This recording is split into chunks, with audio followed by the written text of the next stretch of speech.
संपादक विराज मोहन दास को परिचय दवा गेस्ट मानकर अनुरोध करुछि। सम्माननीय सभापति आम संस्थार राज्य स्तरीय व्यासकवि फकीरमोहन स्मृति संसदर वरिष्ठ उपसभापति जे बर्तमान आम सभापति दायित्व तुलाउछन्ति श्रीयुक्त जीवन महापात्र। आज मुख्य अतिथि डॉक्टर रविनारायण सेनापति महोदय, आज मुख्य वक्ता प्रोफेसर गणेश प्रसाद दास महोदय। ये जो आम आज जो कार्यक्रम करुचु ये कार्यक्रम दिग्दर्शक कहले अत्युक्ति हम नहीं। दिग्दर्शक प्रोफेसर अमीय कुमार पट्टनायक एवं आम संस्थार सबू सदस्य सदस्य एवं कर्मकर्ता माने एवं अन्य जो माने भाग नहीं श्रोतागण समस्त को मु आज फकीर मोहन को पवित्र जन्मदिन अवसर रे स्वागत करुची। आज आमे सकाळे आम संसद तरफ बाणीबिहार ठारे जो फकीर मोहन प्रतिमूर्ति अच्छी सेठी माल्यार्पण कलु एवं तापरे बाणीबिहार परिसर रे जो छात्रावास अच्छी फकीर मोहन छात्रावास सेठी फकीर मोहन प्रतिमूर्ति रे माल्यार्पण कलु। तापरे आम संसदर व्यासकवि फकीर मोहन भवन रे जो प्रतिछवि अच्छी फकीर मोहन सेठी माल्यार्पण कलु। तापरे आमे एई सारस्वत सभाटी आयोजन करिचु। आज आमर जे मुख्य अतिथि अछंती से आपण मानकर समस्त तो मु देखिली समस्तंकर से एते परिचित जे आ कहबार नहीं माने समस्त पाखर से बहु परिचित से जने विशिष्ट सारस्वत साधक जने कवि एकाधार जने कवि गाल्पिक एवं साहित्य समालोचक मध्य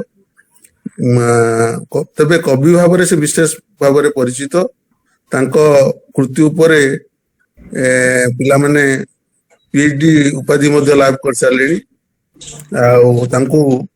मु ए अवसर रे मु तांको अनुरोध कला मात्रे से आम अनुरोध रक्षा कले एवं तेणु मु तांको स्वागत करुची एवं तांको प्रणाम करुची।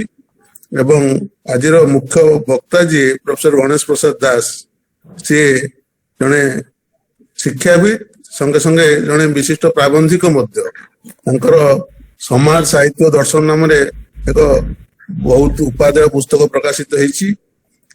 ताकू समस्ते पढ़िले जानिबे तांको ज्ञानर गभीरता।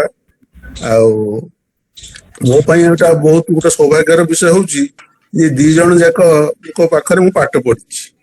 ये दी जण मोर गुरु फकीर मोहन महाविद्यालय रे मु छात्र थिला बेले प्रोफेसर गणेश प्रसाद दास एवं डॉक्टर रविनारायण सेनापति दी जण को पाखरे मु शिक्षा लाभ कर सुजोग पाई। तेणु मो पई एटा आहुरी एक शुभ मुहूर्त कहले अत्युक्ति हम नहीं। समस्ते को मु स्वागत करुची। वर्तमान मु अनुरोध करुची आज मुख्य अतिथि डॉक्टर रविनारायण सेनापति को से वक्तव्य रख। धन्यवाद विराज बाबू। आज सभारे सभापतित्व करुवा राज्य स्तरीय फकीर मोहन स्मृति परिषद उपसभापति एवं वर्तमान सभापति दायित्व तुलाउथुवा श्रीयुक्त जीवन महापात्र, संपादक श्रीयुक्त विराज मोहन दास, पूर्वतन कुलपति उत्कल संस्कृति विश्वविद्यालय प्रोफेसर अमीय कुमार पट्टनायक एवं उपस्थित समस्त विशिष्ट व्यक्ति एवं सारस्वत साधक समस्त को मु सर्वप्रथमे आज ये पवित्र दिन मकर संक्रांतिर सादर अभिनंदन ज्ञापन करुछि। एवं आज जे मुख्य वक्ता प्रोफेसर गणेश प्रसाद दास से मध्य आमे एकाठी जहाँ कहले विराज बाबू फकीर मोहन कॉलेज रे आमे एकाठी काम करिवार सुजोग मते मिलिथिला। परवर्ती समय रे मध्य तांकर ସରଳ ଅମାୟିକ ବ୍ୟବହାର ମୋତେ ଅନୁପ୍ରାଣିତ କରିଥିଲା। ଆଜି ଏଭଳି ଏକ ଦିନ, ଇଏ କେବଳ ମକର ସଂକ୍ରାନ୍ତି ନୁହଁ, ଓଡ଼ିଆ ସାହିତ୍ୟରେ ଯେ କ୍ରାନ୍ତିକାରୀ ସ୍ରଷ୍ଟା, କ୍ରାନ୍ତିକାରୀ ଦ୍ରଷ୍ଟା ଏବଂ ଓଡ଼ିଆ କଥା ସାହିତ୍ୟର ଜନକ, ଇଏ ଓଡ଼ିଶାର ଜଣେ ବରପୁତ୍ର ବ୍ୟାସକବି ଫକୀରମୋହନ ସେନାପତିଙ୍କର ଆଜି ହେଉଛି 180ତମ ଜୟନ୍ତୀ। এই জয়ন্তী অবসରରେ ଆମମାନେ ସମସ୍ତେ ଏଠି ଏକାଠି ହେଇଛେ, ଯଦିବା କରୋନା କଟକଣା ହେତୁ ବର୍ତ୍ତମାନ ଆମେ ଅନଲାଇନରେ ଯାହା କିଛି ଆଲୋଚନା କରୁଛେ, କିନ୍ତୁ ଆମ ପାଇଁ ଏଇଟା ଗୋଟେ ପରମ ସୌଭାଗ୍ୟ ଯେ ବ୍ୟାସକବି ଫକୀରମୋହନଙ୍କ ଜନ୍ମ ତିଥିରେ ଆମେ ଏକାଠି ହେଇପାରିଛେ ଏବଂ ତାଙ୍କ ପ୍ରତି ଆମର ଭକ୍ତିପୂତ ଶ୍ରଦ୍ଧାଞ୍ଜଳି ଅର୍ପଣ କରିବାର ଯେଉଁ ସୁଯୋଗ ଏବଂ ସୌଭାଗ୍ୟ ଆମେ ଲାଭ କରିଛେ, ସେଥିପାଇଁ ଆମେ ଗର୍ବିତ ହେବା କଥା। ଏବଂ ବିଶେଷ ଭାବରେ ରାଜ୍ୟସ୍ତରୀୟ ଫକୀରମୋହନ ସ୍ମୃତି ପରିଷଦ ପ୍ରତିବର୍ଷ ଏହା ପାଳନ କରି ଆସୁଛି। ମୁଁ ମଧ୍ୟ ଅତୀତରେ ଗୋପୀବାବୁଙ୍କ ଅନୁରୋଧ କ୍ରମେ ମୁଁ ଏଥିରେ ଭାଗ ନେବାର ସୁଯୋଗ ପାଇଛି, ଆସିଛି କେତେଥର ସଭାକୁ। ଆଜି ଏଭଳି ଏକ ଦିନ, ଏ ହେଉଛି ସୂର୍ଯ୍ୟଙ୍କର ଉତ୍ତରାୟଣ ଆରମ୍ଭ। ଏଇଭଳି ଏକ ଦିନରେ, ଶୁଭ ଦିନରେ ବ୍ୟାସକବି ଫକୀରମୋହନ ସେନାପତି 1843 ମସିହାରେ ଜନ୍ମଗ୍ରହଣ କରିଥିଲେ ବାଲେଶ୍ୱରର ମଲ୍ଲିକାସପୁରରେ। ଆପଣମାନେ ଥରେ ଇତିହାସ ପୃଷ୍ଠାକୁ ଯଦି ଦୃଷ୍ଟି ଦେବେ, ସେ ସମୟରେ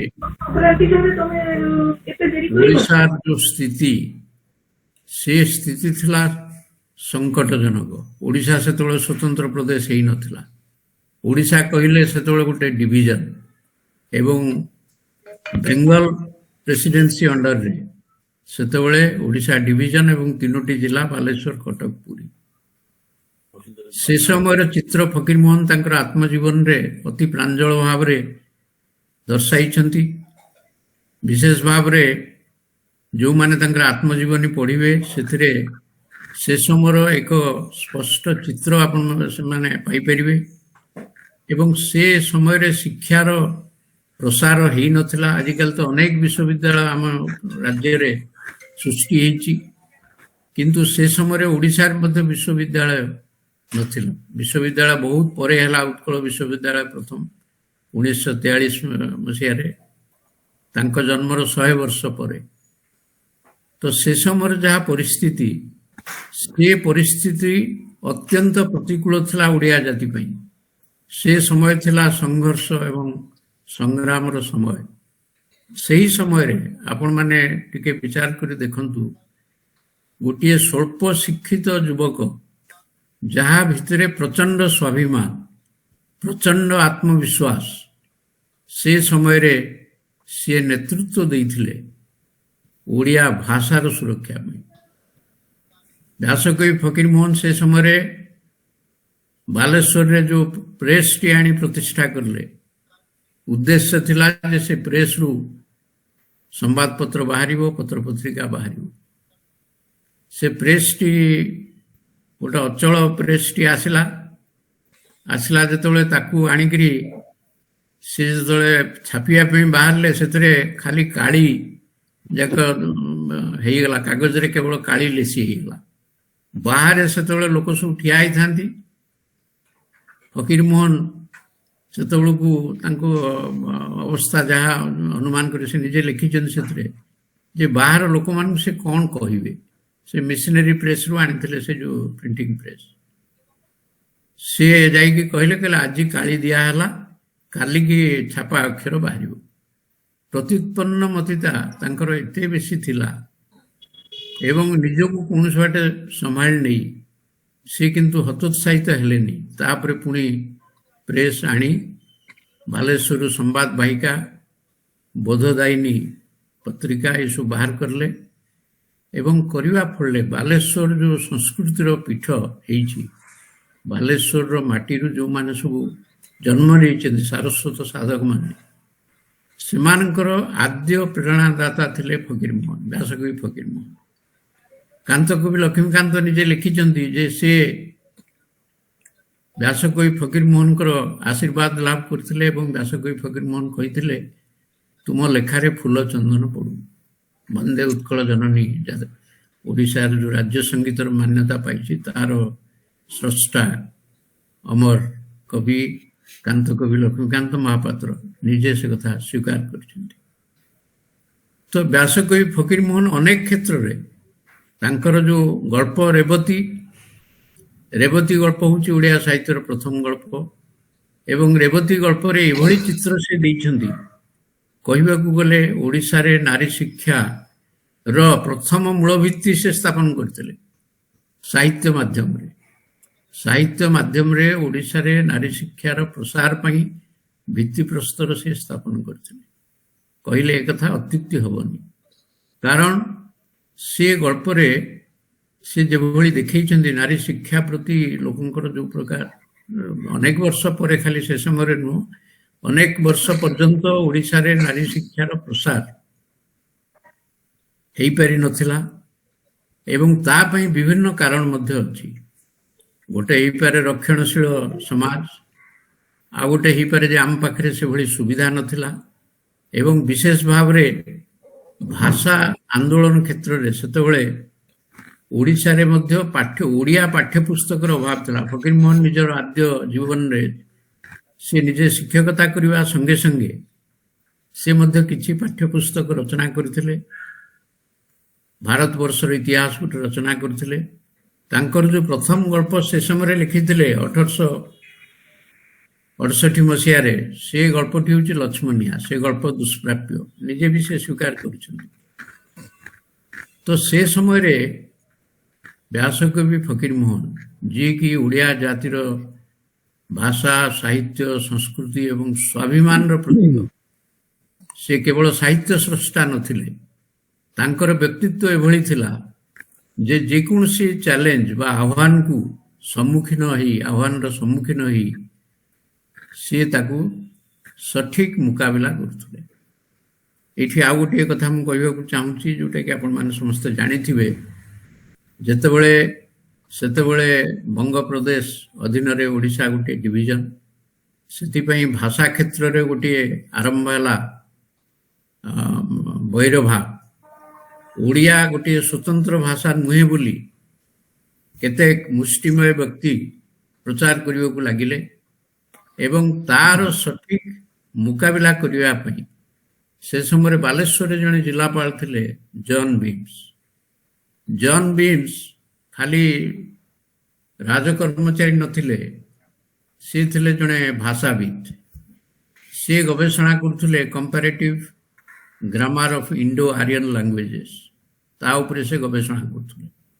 ଫକୀରମୋହନ ଥିଲେ ଜନ୍ ବିମ୍ସଙ୍କର ଗୃହ ଶିକ୍ଷକ, ତାଙ୍କୁ ଓଡ଼ିଆ ଭାଷା ଶିଖାଉଥିଲେ। ସେତେବେଳେ ଜନ୍ ବିମ୍ସ ଏଇ ଯୋଉ ଅଧ୍ୟୟନ କରୁଥିଲେ, ଗବେଷଣା କରୁଥିଲେ comparative grammar of Indo Aryan ଲାଙ୍ଗୁଏଜେସ୍, ସିଏ କଲିକତାର ଏସିଆଟିକ ସୋସାଇଟି ଅଫ ବେଙ୍ଗଲରେ ଭାଷଣ ଦେବାକୁ ଗଲେ ଏବଂ ସେ ସେଠି କହିଲେ ଓଡ଼ିଆ ଭାଷା ହେଉଛି ବଙ୍ଗଳା ଭାଷାଠୁ ଅଧିକ ପ୍ରାଚୀନ।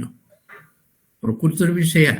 ଓଡ଼ିଆ ଭାଷାର ଯୋଉ ସାରଳା ମହାଭାରତ କେବେ ଲେଖା ହେଇଥିଲା, ପୂର୍ଣ୍ଣାଙ୍ଗ ମହାଭାରତ ଯେକୌଣସି ଆଞ୍ଚଳିକ ଭାଷାରେ ପ୍ରଥମେ ସାରଳା ଦାସ ହିଁ ରଚନା କରିଥିଲେ। ତାପରେ ଓଡ଼ିଆ ଭାଗବତ, ଜଗନ୍ନାଥ ଦାସ, ଅତିବଡ଼ି ଜଗନ୍ନାଥ ଦାସଙ୍କ ଓଡ଼ିଆ ଭାଗବତ। ଯେତେବେଳେ ଜଣେ ପାଶ୍ଚାତ୍ୟ ଗବେଷକ ଏବଂ ବିଶେଷ ଭାବରେ ସେ ସମୟର ICS ଅଫିସର ଜନ୍ ବିମ୍ସ କଲିକତାରେ କଥା ଘୋଷଣା କଲେ, ତା ପରଠୁ ଓଡ଼ିଆ ଭାଷାର ଯୋଉ ସ୍ୱତନ୍ତ୍ର ପରିଚୟ ସେଟା ରକ୍ଷା ହେଇଗଲା। ନହେଲେ ସେ ସମୟରେ ଯେଭଳି ଚକ୍ରାନ୍ତ ଚାଲିଥିଲା, ସେ ଚକ୍ରାନ୍ତ ଯଦି ସଫଳ ହେଇଥାନ୍ତା ତାହେଲେ ଓଡ଼ିଆ ଭାଷା ବଞ୍ଚି ରହିବା କଷ୍ଟ ହେଇଥାନ୍ତା ଏବଂ ଯୋଉ ଓଡ଼ିଶା ଭାଷା ଭିତ୍ତିରେ ପ୍ରଥମ ପ୍ରଦେଶ ହେଲା, ସାରା ଦେଶରେ ଭାଷା ଭିତ୍ତିରେ ଓଡ଼ିଶା ହେଲା ପ୍ରଥମ ପ୍ରଦେଶ 1936 ମସିହା ଏପ୍ରିଲ 1ରେ, ସେଇଟା ହୁଏତ ସମ୍ଭବ ହେଇନଥାନ୍ତା। ଏବଂ ଉତ୍କଳ ସମ୍ମିଳନୀ ଯୋଉଟା ଉତ୍କଳ ଗୌରବ ମଧୁସୂଦନ ଦାସ ଆରମ୍ଭ କରିଥିଲେ 1903 ମସିହାରେ ଓଡ଼ିଶା ओडिया भाषी अंचल एकाठी करिकरी स्वतंत्र प्रदेश में जो आंदोलन चलता फकीरमोहन योगदान थिला।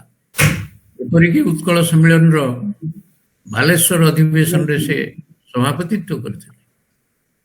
आपण माने अनुभव करंतु जे जणे स्वल्प शिक्षित से समय स्वल्प शिक्षित सी को स्तर को जाइपारे निजर गभीर आत्मविश्वास गभीर अध्यवसाय एवं निजे विभिन्न भाषा मध्य से शिखी खाली ओडिया न ओडिया संस्कृत बंगला ता संगे पार्सी सबु प्रकार भाषार थिला तांकर दक्षता एवं विशेष भाव रे सी जहाँ सारस्वत सृष्टि छाड़ी मात्र 20टी गल्प से लिखिं बेसी गल्प भी लिखि ना किंतु प्रत्येक गल्प तांकर होची अनन्य।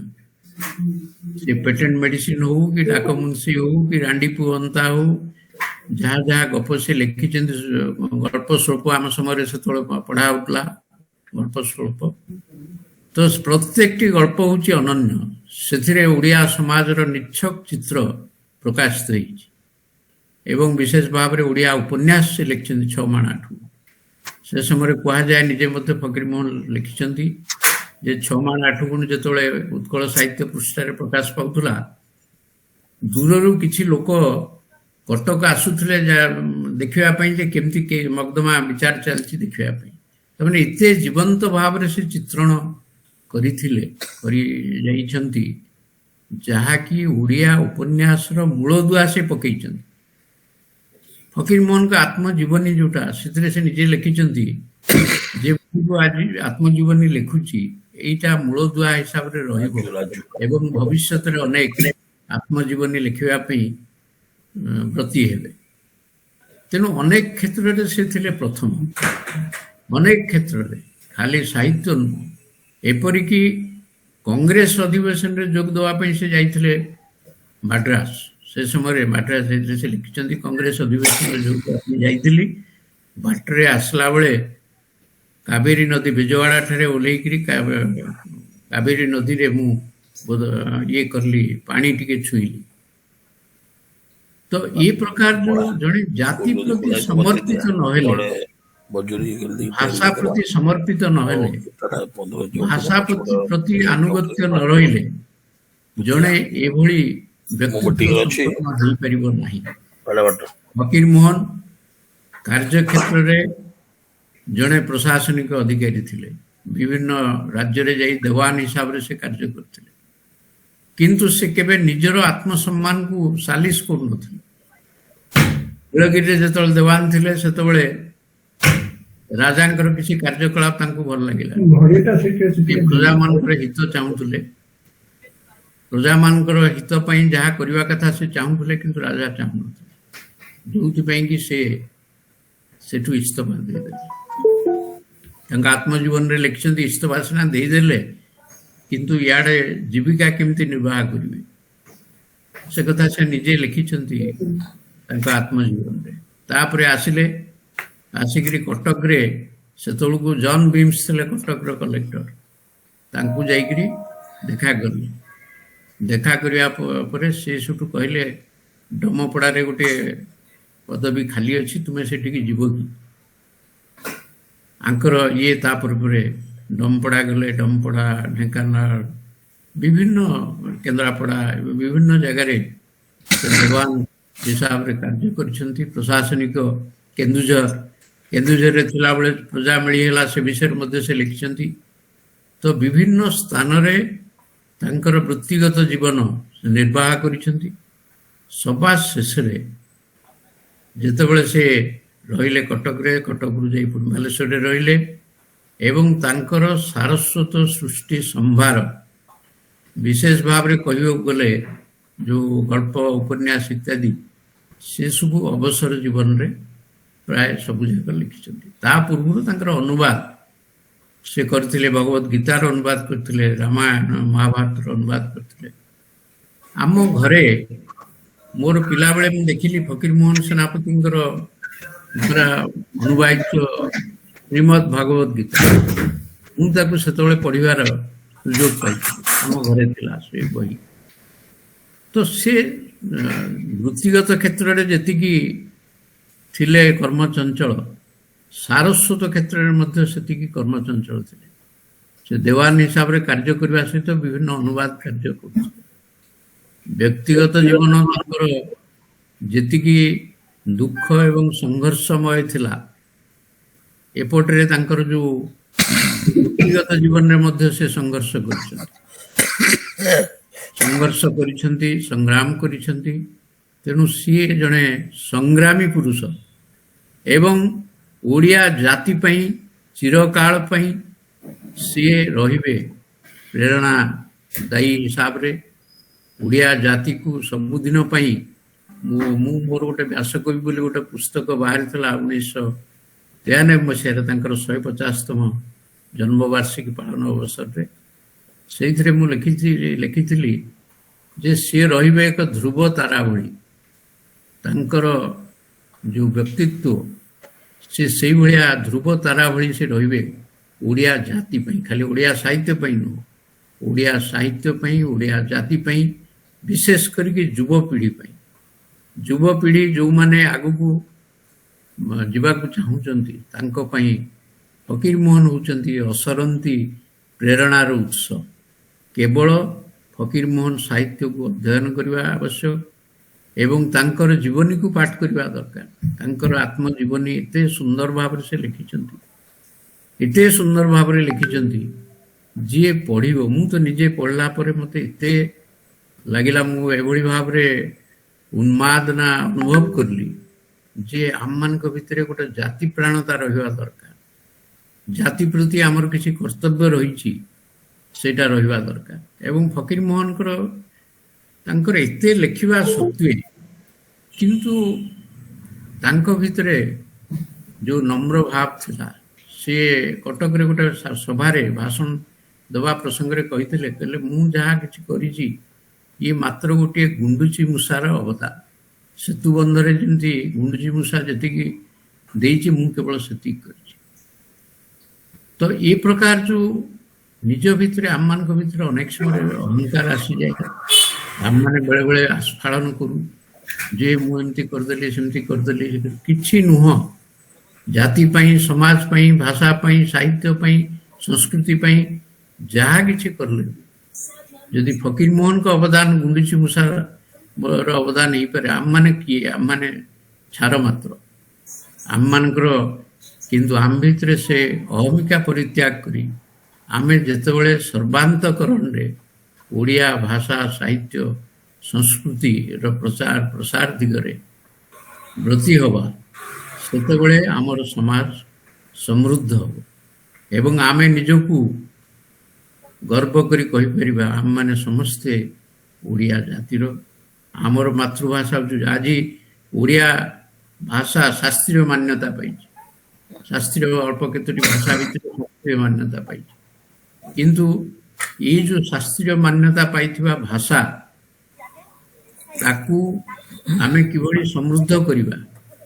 ଓଡ଼ିଆ ଭାଷାରେ ଅଧିକରୁ ଅଧିକ ସାରସ୍ୱତ ସୃଷ୍ଟି, ବିଶେଷ ଭାବରେ ଗୁଣାତ୍ମକ ଦୃଷ୍ଟିରୁ। ଆଜିକାଲି ବହୁତ ବହି ବାହାରୁଛି, ବହି ବାହାରିବାରେ ଆଜିକାଲି ଅସୁବିଧା ନାହିଁ। ସେ ସମୟରେ ଫକୀରମୋହନଙ୍କ ସମୟରେ ଖଣ୍ଡେ ବହି ବାହାର କରିବା କାଠିକର ପାଠ ଥିଲା। ଆଜିକାଲି 10 ଦିନରେ ଖଣ୍ଡେ ବହି ବାହାରିଯିବ, କିଛି ବଡ଼ କଥା ନୁହଁ। କାହିଁକିନା ଯେଭଳି ହେଇଯାଇଛି ଟେକ୍ନୋଲୋଜି, ଯେମିତି ପ୍ରୋଗ୍ରେସ୍ ହେଇଛି, ଟେକ୍ନୋଲୋଜିର ଉନ୍ନତି ହେଇଛି, ସେଥିରେ ବହି ପ୍ରକାଶ କରିବାଟା ଆଜିକାଲି ବଡ଼ କଥା ନୁହଁ। କିନ୍ତୁ ସେ ପ୍ରକାର ସାଧନା, ସେ ପ୍ରକାର ଅଧ୍ୟବସାୟ ଏବଂ ସମାଜ ପ୍ରତି ଏକ ଦାୟିତ୍ୱବୋଧ, ସବୁଠୁ ବଡ଼ କଥା ହେଲା ଫକୀରମୋହନଙ୍କର ସମାଜ ପ୍ରତି ତାଙ୍କର ଦାୟିତ୍ୱବୋଧ।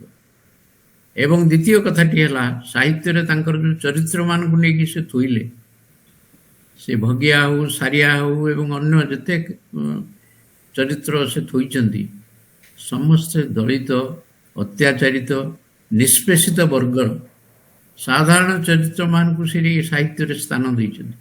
ସେଇଟା ହେଉଛି ତାଙ୍କର ଅନ୍ୟ ଏକ ବୈଶିଷ୍ଟ୍ୟ।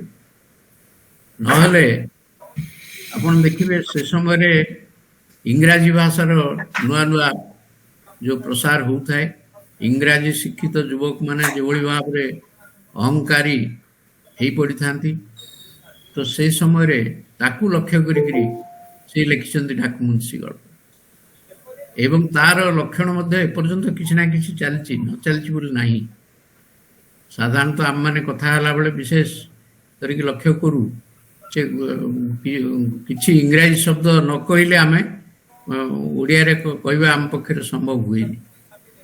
କିନ୍ତୁ ନିଜ ମାତୃଭାଷାକୁ ଆମେ ଯଦି ସମୃଦ୍ଧ କରିବା ତାହେଲେ ସେଇ ଅନୁସାରେ ଆମକୁ ମାତୃଭାଷାର ଅଧ୍ୟୟନ କରିବାକୁ ଅଛି। ଓଡ଼ିଆ ଭାଷାର ଯେଉଁ ବହି ବାହାରୁଛି ତାକୁ କିଣିବାକୁ ଅଛି, ପତ୍ରିକା ମଧ୍ୟ କିଣିବାକୁ ଅଛି। ସିଏ ଆମେ ଜଳଖିଆ ଖାଇଲା ବେଳେ 500,000 ଟଙ୍କା ଖର୍ଚ୍ଚ କରିଦେଉ, କିନ୍ତୁ ଖଣ୍ଡିଏ ଓଡ଼ିଆ ବହି କିଣିବାକୁ ଯଦି କିଏ କହିବ ଆମେ ପଛଘୁଞ୍ଚା ଦେଉ। ତ ଏଇ ପ୍ରକାର ମନୋବୃତ୍ତିରେ ଜାତି ବିଶେଷ ଅଗ୍ରସର ହେଇଯିବ। ସେଥିପାଇଁ ଭାଷାକୁ ସମୃଦ୍ଧ କରିବା, ଭାଷାର ସୁରକ୍ଷା କରିବା। ଆମ ଭାଷା ଆମ ମାତୃଭାଷା ହେଉଛି ଆମର ସବୁଠାରୁ ପ୍ରିୟ ଭାଷା। ଇଂରାଜୀ ପଢ଼ିବାରେ କିଛି ଦ୍ୱିଧା ନାହିଁ। ଜଣେ ଇଂରାଜୀ ପଢ଼ୁ ବା ଅନ୍ୟ ଯେକୌଣସି ବିଦେଶୀ ଭାଷା ପଢ଼ୁ କି ଅନ୍ୟ ଭାରତୀୟ ଭାଷା ପଢ଼ୁ, ସେଥିରେ ପଢ଼ିବାରେ କୌଣସି ଦ୍ୱିଧା ରହିବା ଉଚିତ ନୁହଁ ବା ଯିଏ ଇଚ୍ଛା ହେଉଛି ଯିଏ ପଢ଼ିବ। କିନ୍ତୁ ସବୁଠୁ ପ୍ରିୟ ଭାଷା ହେଉଛି ଆମର ମାତୃଭାଷା। ଏ କଥା ଜାତିର ପିତା ମହାତ୍ମା ଗାନ୍ଧୀ ମଧ୍ୟ ସେ କଥା କହିଥିଲେ। ସେ ମଧ୍ୟ କହିଥିଲେ ଯେ ମାତୃଭାଷାରେ ଶିକ୍ଷା ଦେଲେ ପିଲାଟି ଯେଭଳି ଭାବରେ ସୁନ୍ଦର ଭାବରେ ବୁଝିପାରିବ, ଅନ୍ୟ କୌଣସି ବିଦେଶୀ ଭାଷା ବା ଅନ୍ୟ ଭାଷାରେ ସିଏ ଏତେ ତାର ବୁଝିବାଟା ସହଜ ହେବ ନାହିଁ। ତେଣୁ ଆସନ୍ତୁ ଆଜିକାର ଦିନରେ ଫକୀରମୋହନ ବ୍ୟାସକବି ଫକୀରମୋହନଙ୍କ ପ୍ରତି ଆମର ଗଭୀର ଭକ୍ତିପୂତ ଶ୍ରଦ୍ଧାଞ୍ଜଳି ଅର୍ପଣ କରିବା ସଙ୍ଗେ ସଙ୍ଗେ ଆମମାନେ ଗୋଟେ ସଂକଳ୍ପ ନେବା ଯେ ଓଡ଼ିଆ ଭାଷା, ସାହିତ୍ୟ, ସଂସ୍କୃତି ଏବଂ ସ୍ୱାଭିମାନ ଦିଗରେ ପ୍ରତ୍ୟେକ ନିଜ ନିଜର ଯେତିକି କର୍ତ୍ତବ୍ୟ ଆମେ ସେ କର୍ତ୍ତବ୍ୟ ତୁଲାଇବା। ଯାହାଫଳରେ ତାହା ହେବ ଫକୀରମୋହନଙ୍କର ଦାୟାଦ ହିସାବରେ ତାଙ୍କ ପ୍ରତି ଆମର ପ୍ରକୃତ ଶ୍ରଦ୍ଧାଞ୍ଜଳି। ଆଉ ଅଧିକ ସମୟ ନେବାକୁ ମୁଁ ଚାହୁଁନି। ମୁଁ ପୁଣି ଥରେ ଧନ୍ୟବାଦ ଦେଉଛି ବିରାଜ ବାବୁଙ୍କୁ, ବିରାଜ ବାବୁ ଏବଂ ଆପଣମାନେ ସମସ୍ତେ ଯେଉଁମାନେ ଏଠି ଉପସ୍ଥିତ ଅଛନ୍ତି ଏବଂ ଏଥିରେ ଭାଗ ନେଉଛନ୍ତି। ଏଇଟା ଆମର ଜାତୀୟ କର୍ତ୍ତବ୍ୟ। ଆମେ ଏଥିରେ ଭାଗ ନେବାଟା ଆମର ଏଇଟା ଜାତୀୟ କର୍ତ୍ତବ୍ୟ। ତେଣୁ ଏ କର୍ତ୍ତବ୍ୟ ଆମେ ପାଳନ କରୁଛେ। ସେଥିପାଇଁ ଆପଣମାନଙ୍କୁ ପୁଣି ଥରେ ଅଶେଷ ଅଶେଷ ଧନ୍ୟବାଦ। ବନ୍ଦେ ଉତ୍କଳ ଜନନୀ। ବନ୍ଦେ ଉତ୍କଳ ଜନନୀ।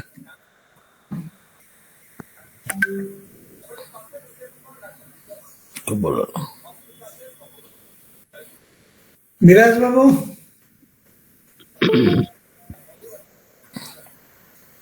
ବିରଜା କଣ କଟିଗଲେ କି? ନା ନା ଶୁଭୁନି କି? ନା ଶୁଭୁନି। ଏବେ ଶୁଭିଲା। ହଁ, ଆଜ୍ଞା, ମୁଁ ଗଭୀର କୃତଜ୍ଞତା ଜଣାଉଛି ଆମର ମୁଖ୍ୟ ଅତିଥି ଡକ୍ଟର ରବିନାରାୟଣ ସେନାପତିଙ୍କୁ। ସେ ସୁନ୍ଦର ଭାବରେ ଫକୀରମୋହନଙ୍କ ଜୀବନୀ ସହିତ ଆମର କଣ କରଣୀୟ ତାହା ଆମକୁ ଜଣେଇ ଦେଇଛନ୍ତି। ମୁଁ ବର୍ତ୍ତମାନ ଅନୁରୋଧ କରିବି ଆମର ମୁଖ୍ୟ ବକ୍ତା ପ୍ରଫେସର ଗଣେଶ ପ୍ରସାଦ ଦାସଙ୍କୁ ତାଙ୍କ ବକ୍ତବ୍ୟ ରଖିବା ଲାଗି। ଧନ୍ୟବାଦ ବିରାଜମୋହନ। ସମସ୍ତଙ୍କୁ ନମସ୍କାର। ବ୍ୟାସକବି ଫକୀରମୋହନଙ୍କ ଜନ୍ମ ଜୟନ୍ତୀ ଉପଲକ୍ଷେ ଆୟୋଜିତ ଏହି ସାରସ୍ୱତ ସଭାର ସଭାପତି ଦାୟିତ୍ୱ ନିର୍ବାହନ କରୁଥିବା ଶ୍ରୀ ଜୀବନ ମହାପାତ୍ର ମହୋଦୟ, ଆଜିର ମୁଖ୍ୟ ଅତିଥି ପ୍ରାକ୍ତନ ଭାରତୀୟ ପ୍ରଶାସନିକ ସେବା ନିବୃତ୍ତ ଏବଂ ପ୍ରାକ୍ତନ ଅଧ୍ୟାପକ ଶ୍ରୀଯୁକ୍ତ ରବିନାରାୟଣ ସେନାପତି ମହୋଦୟ, ଦିଗ୍ଦର୍ଶକ ଉତ୍କଳ ସଂସ୍କୃତି ବିଶ୍ୱବିଦ୍ୟାଳୟର ପ୍ରାକ୍ତନ କୁଳପତି ଶ୍ରୀଯୁକ୍ତ ଅମୀୟ ପଟ୍ଟନାୟକ ମହୋଦୟ, ସାଧାରଣ ସମ୍ପାଦକ ଡକ୍ଟର ବିରାଜ ମୋହନ ଦାସ। ସେ ତ ସାଧାରଣ ସମ୍ପାଦକ ନୁହଁ, ସେ ଅସାଧାରଣ ସମ୍ପାଦକ। rightly said. ଆଭାସୀ ପଟଳରେ ଉପସ୍ଥିତ ସଂସ୍ଥାର ଅନ୍ୟାନ୍ୟ କର୍ମକର୍ତ୍ତାବୃନ୍ଦ ଏବଂ ସୁଧୀବୃନ୍ଦ, ସେନାପତି ସାର୍ ବର୍ତ୍ତମାନ ବହୁତ ସୁନ୍ଦର ଭାବରେ ବୁଝେଇଦେଲେ କେମିତି ଓଡ଼ିଶାର ସାଂସ୍କୃତିକ ଇତିହାସରେ ଫକୀରମୋହନଙ୍କର ସ୍ଥାନ ଏବଂ ତାଙ୍କର ବିଶେଷ ଅବଦାନ ରହିଛି।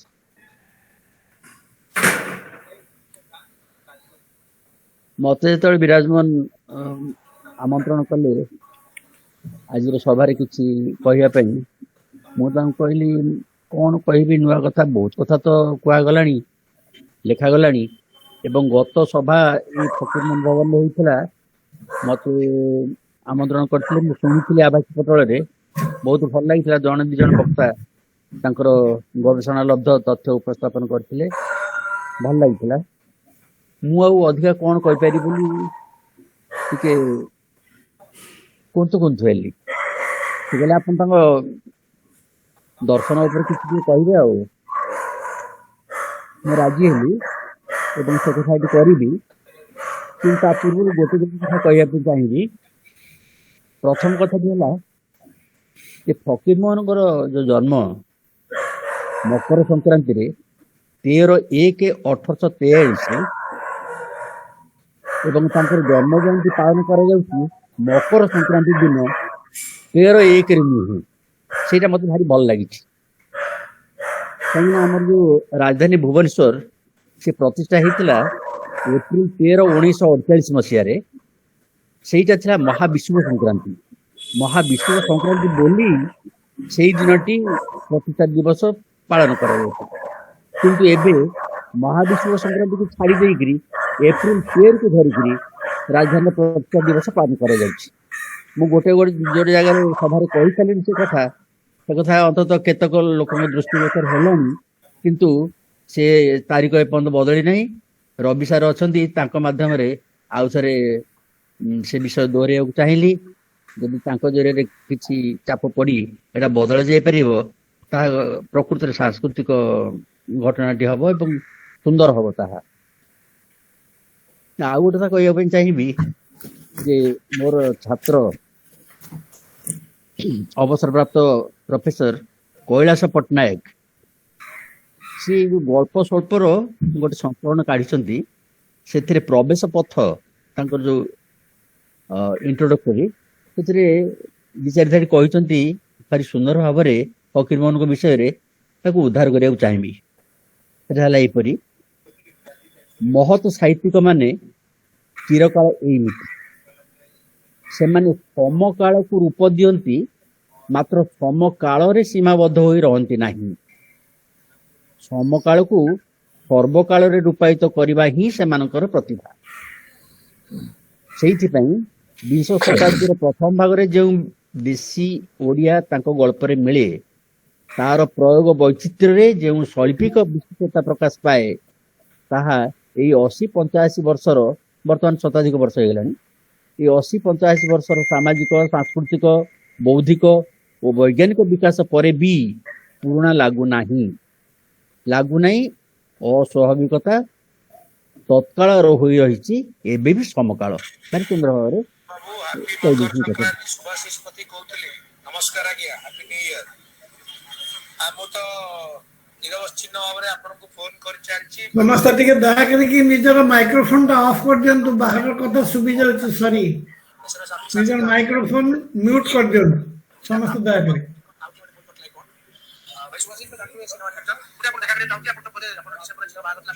ନହେଲେ ମୁଁ ମ୍ୟୁଟ କରିଦେବି ସମସ୍ତଙ୍କର। ସାର୍ କୁହନ୍ତୁ। ବର୍ତ୍ତମାନ ବିଷୟ ପ୍ରବେଶ କରିବା। ସାର୍, ସାହିତ୍ୟ ମାଧ୍ୟମରେ କବି ଓ ଲେଖକମାନେ ଜଗତର ସୃଷ୍ଟି ଓ ସ୍ୱରୂପ ତଥା ମନୁଷ୍ୟର ପ୍ରକୃତି ଓ ଜଗତରେ ତାର ସ୍ଥାନ ସମ୍ବନ୍ଧରେ ନିଜର ସିଦ୍ଧାନ୍ତ ବ୍ୟକ୍ତ କରିଥାନ୍ତି। ଏହି ସିଦ୍ଧାନ୍ତମାନ କବି ଓ ଲେଖକ ତାଙ୍କ ରଚନାବଳୀରେ ବେଳେବେଳେ ନିଜେ ମନ୍ତବ୍ୟ ଆକାରରେ ଏବଂ ଅନ୍ୟବେଳେ ଆପଣା କଳ୍ପିତ କଥାବାର୍ତ୍ତା ଅବସରରେ ପ୍ରକାଶ କରିଥାନ୍ତି। ଯଦି ତାହା ଉପର୍ଯ୍ୟୁକ୍ତ ମତେ ପ୍ରକାଶିତ ହୋଇନଥାଏ, ତେବେ ତାହା ଅନେକ ସମୟରେ ରଚନାବଳୀର ଅନ୍ତଃ ପ୍ରକୃତିରୁ ଧରିବାକୁ ହୁଏ। ଏହା ସମାଲୋଚକର କାର୍ଯ୍ୟ। ଜଗତର ସୃଷ୍ଟି ଓ ସ୍ୱରୂପ ତଥା ମନୁଷ୍ୟର ପ୍ରକୃତି ଓ ଜଗତରେ ତାର ସ୍ଥାନ ସମ୍ବନ୍ଧୀୟ ସିଦ୍ଧାନ୍ତ ସମୁଦାୟକୁ ଏଠାରେ ସଂକ୍ଷେପରେ ତତ୍ତ୍ୱ ସିଦ୍ଧାନ୍ତ ବୋଲି କୁହାଯାଉଛି। କେତେକ ଏହାକୁ ଜୀବନ ଦର୍ଶନ ବୋଲି ମଧ୍ୟ କହିଥାନ୍ତି। ଦର୍ଶନ ସିଦ୍ଧାନ୍ତ ନିର୍ମାଣ କରେ ନାହିଁ, ସିଦ୍ଧାନ୍ତ ବିଶ୍ଳେଷଣ କରିଥାଏ। ଫକୀରମୋହନ ସିଦ୍ଧାନ୍ତ ବିଶ୍ଳେଷଣ ନ କରି ସିଦ୍ଧାନ୍ତ ନିର୍ମାଣ କରିଥିବାରୁ ଫକୀରମୋହନକୁ ଏଠାରେ ଦାର୍ଶନିକ ନ କହି ତତ୍ତ୍ୱ ସୈଦ୍ଧାନ୍ତିକ ବୋଲି କୁହାଯିବା ଅଧିକ ସଙ୍ଗତ। ଏଠି ପି.ବି. ସେଲିଙ୍ଗର ଗୋଟେ କଥା ଉଲ୍ଲେଖ କରାଯାଇପାରେ। ସିଏ କହିଥିଲେ ଯେ poets R ଅନଆକ୍ନଲେଜ୍ଡ ଲେଜିସ୍ଲେଟର୍ସ of the world. ତେଣୁକରି ସେହି ଭାବରେ ଫକୀରମୋହନ ତତ୍ତ୍ୱ ନିର୍ମାଣ କରିଛନ୍ତି। ଫକୀରମୋହନଙ୍କର ତତ୍ତ୍ୱ ସିଦ୍ଧାନ୍ତ ନିର୍ଣ୍ଣୟ କରିବା ନିମିତ୍ତ ତାଙ୍କ ରଚନାବଳୀର ଅନ୍ତ ପ୍ରକୃତି ଅନୁଧ୍ୟାନ କରିବା ବିଶେଷ ଆବଶ୍ୟକ ହୁଏ ନାହିଁ, କାରଣ ତାଙ୍କର ଉପନ୍ୟାସ, ଗଳ୍ପ ଓ କବିତା ମାନଙ୍କରେ ବହୁ ସ୍ଥାନରେ ନିଜେ ଅଥବା କଥାବାର୍ତ୍ତା ଅବସରରେ କଳ୍ପିତ ନାୟକ ନାୟିକା ମାନେ ଏହା ସ୍ପଷ୍ଟ ପ୍ରକାଶ କରିଛନ୍ତି। ମୋ ଜାଣିବାରେ କୌଣସି ସମାଲୋଚକ ସେଗୁଡ଼ିକୁ ଏକତ୍ର କରି ଫକୀରମୋହନଙ୍କ ତାତ୍ତ୍ୱିକ ଦୃଷ୍ଟିଭଙ୍ଗୀର ସମ୍ୟକ ଆଲୋଚନା କରିନାହାନ୍ତି। ସାହିତ୍ୟ ସମାଲୋଚନା କ୍ଷେତ୍ରରେ ଏହା ଏକ ଅଭାବ ବୋଧ ବୋଲି ମନେ ହୁଏ। ଜଣେ ସାହିତ୍ୟିକ ତାଙ୍କ ରଚନାବଳୀରେ ଯେଉଁ ତତ୍ତ୍ୱ ସିଦ୍ଧାନ୍ତ ମାନ ପ୍ରକାଶ କରିଥାନ୍ତି ତାହା ସେ ନିଜେ ସ୍ଥିର କରିଥାଇପାରନ୍ତି ବା କୌଣସି ପ୍ରତିଷ୍ଠିତ ଦାର୍ଶନିକ ପରମ୍ପରାରୁ ଗ୍ରହଣ କରିଥାଇପାରନ୍ତି। ବହୁ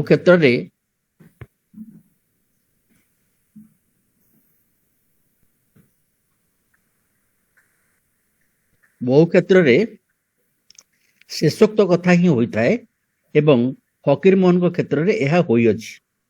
ବର୍ତ୍ତମାନ ଫକୀରମୋହନଙ୍କ ରଚନା ସଂସାରରେ ପ୍ରବେଶ କରିବା। ମାମୁଁ ଉପନ୍ୟାସରେ ଜଣେ ପଣ୍ଡିତଙ୍କ ମୁହଁରେ ଫକୀରମୋହନ କହିଛନ୍ତି, ଏହା ଧ୍ରୁବ ସତ୍ୟ ଯେ ତତ୍ତ୍ୱଜ୍ଞାନ ଲାଭ ନିମନ୍ତେ ଦର୍ଶନ ଶାସ୍ତ୍ର ଆଲୋଚନା ହିଁ ମୁଖ୍ୟ ଉପାୟ। ମହାନ ସାଂସ୍କୃତିକ ପରମ୍ପରାରେ ଭାରତର ମହାନ ସାଂସ୍କୃତିକ ପରମ୍ପରାରେ ଥିବା ଶ୍ରେଷ୍ଠ ଚିନ୍ତାଧାରା ମାନଙ୍କ ପ୍ରତି ନିଜର ଆସ୍ଥା ଓ ବିଶ୍ୱାସ ସ୍ଥାପନ କରି ତାହାକୁ ଜୀବନର ପ୍ରତିମାନ ବା ମଡେଲ ହିସାବରେ ଫକୀରମୋହନ ଗ୍ରହଣ କରିଛନ୍ତି। ଦାର୍ଶନିକ ଚିନ୍ତାଧାରା ବିମୂର୍ତ୍ତ ଓ ଉର୍ଦ୍ଧ୍ୱ ଜାଗତିକ। ସେଥିପାଇଁ ସାଧାରଣ ଲୋକଙ୍କ ପାଇଁ ଦାର୍ଶନିକ ଶାସ୍ତ୍ର ନିତାନ୍ତ ଶୁଷ୍କ, ନିତାନ୍ତ ଜଟିଳ, ନିତାନ୍ତ ତର୍କମୟ ମନେ ହୋଇଥାଏ। କିନ୍ତୁ କବି ଓ ଲେଖକ ସେହି ଶୁଷ୍କ ଓ ଜଟିଳ ତତ୍ତ୍ୱମାନଙ୍କୁ ଜୀବନ୍ତ କରି ସରସ ଓ ସରଳ ଭାବରେ ଉପସ୍ଥାପନ କରେ। ଏହାଦ୍ୱାରା ସେ ପ୍ରତିମାନଟିର ଉତ୍କର୍ଷତା ପ୍ରତିପାଦନ କରେ ଏବଂ ଜନଜୀବନ ପାଇଁ ଏକ ଆଦର୍ଶବାଦର ପ୍ରତିଷ୍ଠା କରେ। ଧର୍ମସ୍ୟ ତତ୍ତ୍ୱଂ ନିହିତଂ ଗୁହାୟା ଅନୁକୃତିରେ ଫକୀରମୋହନ କହିଛନ୍ତି, ନିହିତ ସୃଷ୍ଟିର ତତ୍ତ୍ୱ ନିବିଡ଼ ତିମିରେ କରିପାର ଅନୁମାନ। ସାହିତ୍ୟ ଦ୍ୱାରା ହିଁ ସାଧାରଣ ବୁଦ୍ଧିସମ୍ପନ୍ନ ମନୁଷ୍ୟ ନିବିଡ଼ ତମସାଚ୍ଛନ୍ନ ତତ୍ତ୍ୱଗୁଡ଼ିକ ଅନୁମାନ କରିବା ପାଇଁ ସମର୍ଥ ହୋଇପାରେ। ଯେଉଁ ତତ୍ତ୍ୱଗୁଡ଼ିକ କବି ଓ ଲେଖକ ଯଥାର୍ଥ ବୋଲି ବିଚାର କରେ, ସେଗୁଡ଼ିକ ପୁଣି ସେ ଆପଣା ଢଙ୍ଗରେ ଅନ୍ୟମାନଙ୍କର ଦୃଷ୍ଟି ଆକର୍ଷଣ କରେ। ସେ ଯେଉଁ ତତ୍ତ୍ୱରେ ବିଶ୍ୱାସ ସ୍ଥାପନ କରେ, ସେ ତତ୍ତ୍ୱକୁ ସାହିତ୍ୟ ମାଧ୍ୟମରେ ଜୀବନଧାରାରେ ରୂପାୟିତ କରିବାକୁ ଚେଷ୍ଟା କରେ।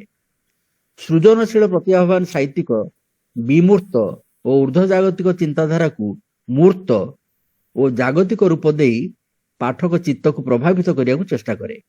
ଏ ଦିଗରେ ଫକୀରମୋହନଙ୍କର ଚେଷ୍ଟା ଅତ୍ୟନ୍ତ ସଫଳ, ଏଥିରେ ସନ୍ଦେହ ନାହିଁ।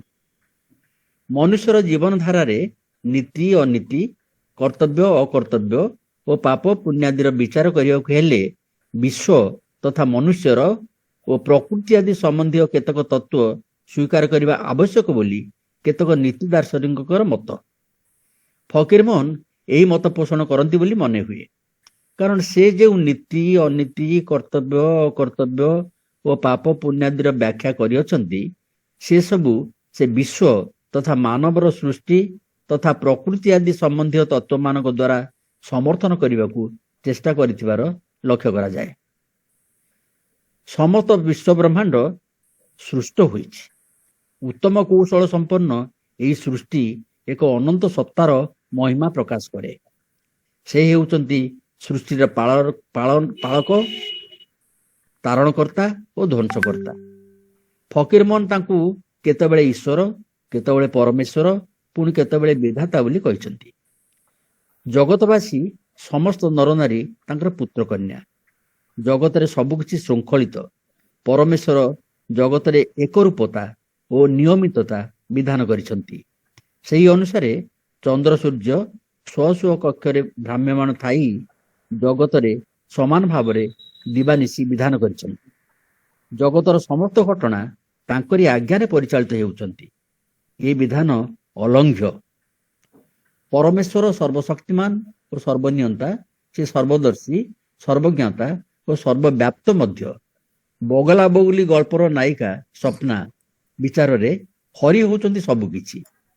ହରି ଯେ ବଡ଼ ଠାକୁର, ସେ ଖାଇବାକୁ ପିଇବାକୁ ସବୁ ଦେଉଛନ୍ତି, ଆମର ସବୁ କାମ ଦେଖୁଛନ୍ତି, ମନ କଥା ଜାଣୁଛନ୍ତି। ଜଗତର ସୃଷ୍ଟି ଉଦ୍ଦେଶ୍ୟମୂଳକ ଓ ଏହାର ସମସ୍ତ ସତ୍ତା ନିଜ ନିଜ ଉଦ୍ଦେଶ୍ୟ ସାଧନରେ ରତ ବୋଲି ଫକୀରମୋହନ ଏକାଧିକ ବାର କହିଛନ୍ତି। ବୃଥାରେ ସୃଷ୍ଟି କିଛି ନାହିଁ, ଉଦ୍ଦେଶ୍ୟ ସାଧନର ପାଇଁ। ପ୍ରତ୍ୟେକ ବସ୍ତୁ ଛନ୍ତି ଜାଣ, ପାଳନ୍ତି ସୃଷ୍ଟିର ବିଧାନ। ଏଟା ତୁଚ୍ଛ କଣ କବିତାର ଉଦ୍ବୃତ୍ତାଂଶ।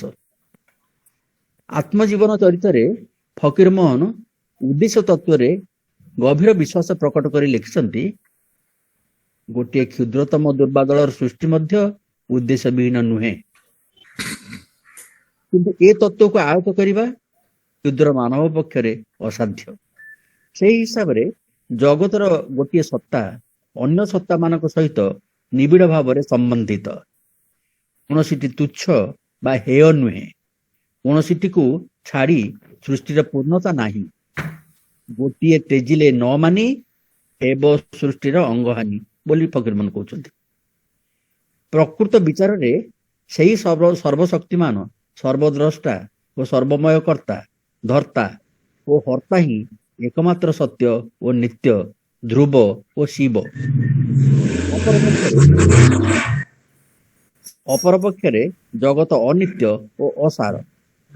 ଜଗତ ପରିବର୍ତ୍ତନଶୀଳ, ଉତ୍ଥାନ ପତନ ଜଗତର ନିୟମ। ନିତ୍ୟ ପ୍ରତିଦିନ ଏହାର ପରିବର୍ତ୍ତନ ଘଟେ ଓ ଘଟାଯାଇପାରେ। ଏହି ଅନନ୍ତ ଜଗତରେ ମନୁଷ୍ୟ ଗୋଟିଏ କ୍ଷୁଦ୍ରତମ ଅଂଶ ମାତ୍ର। ସେ ସମସ୍ତ ଜାଗତିକ ଓ ମହାଜାଗତିକ ନିୟମର ଅଧୀନ। ହରି ହେଉଛନ୍ତି ମନୁଷ୍ୟର ସୃଜନ, ପାଳନ ଓ ଲୟକର୍ତ୍ତା। ସମସ୍ତ ନରନାରୀଙ୍କର ସୃଷ୍ଟି ସମାନ ଉପାଦାନରେ ହୋଇଛି। ମନୁଷ୍ୟ ଜଳ ବସ୍ତୁମାନଙ୍କ ଠାରୁ ପୃଥକ। ଏହା ଶରୀର ଓ ମନ ବିଶିଷ୍ଟ ଗୋଟିଏ ପ୍ରାଣୀ। ମନୁଷ୍ୟ ଶରୀର ରକ୍ତ, ମାଂସ, ଅସ୍ଥି, ମଳ, ମୂତ୍ର ଆଦି ଉପାଦାନରେ ଗଠିତ। ତାର ମନ ସେହିପରି କେତେକ ବୃତ୍ତି ଦ୍ୱାରା ଗଠିତ। ସେହି ବୃତ୍ତିମାନ ହେଲେ ଦୟା, ମାୟା, ସ୍ନେହ, ମମତା, ହିଂସା, ଦ୍ୱେଷ, ନିଷ୍ଠୁରତା ପ୍ରଭୃତି। ଦୟା, ମାୟା, ସ୍ନେହ, ମମତା ପ୍ରଭୃତି ସ୍ୱର୍ଗୀୟ ବୃତ୍ତି ଓ ହିଂସା, ଦ୍ୱେଷ, ନିଷ୍ଠୁରତା ପ୍ରଭୃତି ନାରକୀୟ ବୃତ୍ତି।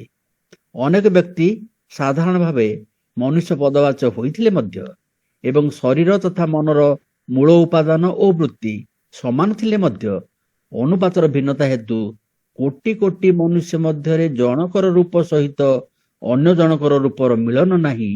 ମାନସ ପ୍ରକୃତି ମଧ୍ୟ ସେହିପରି। ଫକୀରମୋହନଙ୍କ ଭାଷା। ଅର୍ଥାତ୍ ରୂପ ଗୁଣରେ ଜଣେ ଅନ୍ୟଠାରୁ ଭିନ୍ନ, କିନ୍ତୁ ଏହି ରୂପ ଓ ଗୁଣ ମନୁଷ୍ୟ ପକ୍ଷରେ ଅପରିବର୍ତ୍ତନୀୟ ନୁହେଁ। ଘଟଣା ଓ ସଂସର୍ଗ ଦ୍ୱାରା ତାହାର ପରିବର୍ତ୍ତନ ହୋଇଥାଏ। ମଣିଷର ଗୋଟେ ଆତ୍ମା ଅଛି। ଏହି ଆତ୍ମା ଇହକାଳ ଓ ପରକାଳରେ ମନୁଷ୍ୟର ଐକ୍ୟ ସ୍ଥାପନ କରେ। ମନୁଷ୍ୟର ଶରୀର ଜଡ଼, ଏହା ଭୌତିକ ଅଣୁପରମାଣୁ ଦ୍ୱାରା ଗଠିତ। ଏହା କ୍ଷଣ ବିଧ୍ୱଂସୀ ଭସ୍ମ ମୁଷ୍ଟି କରେ।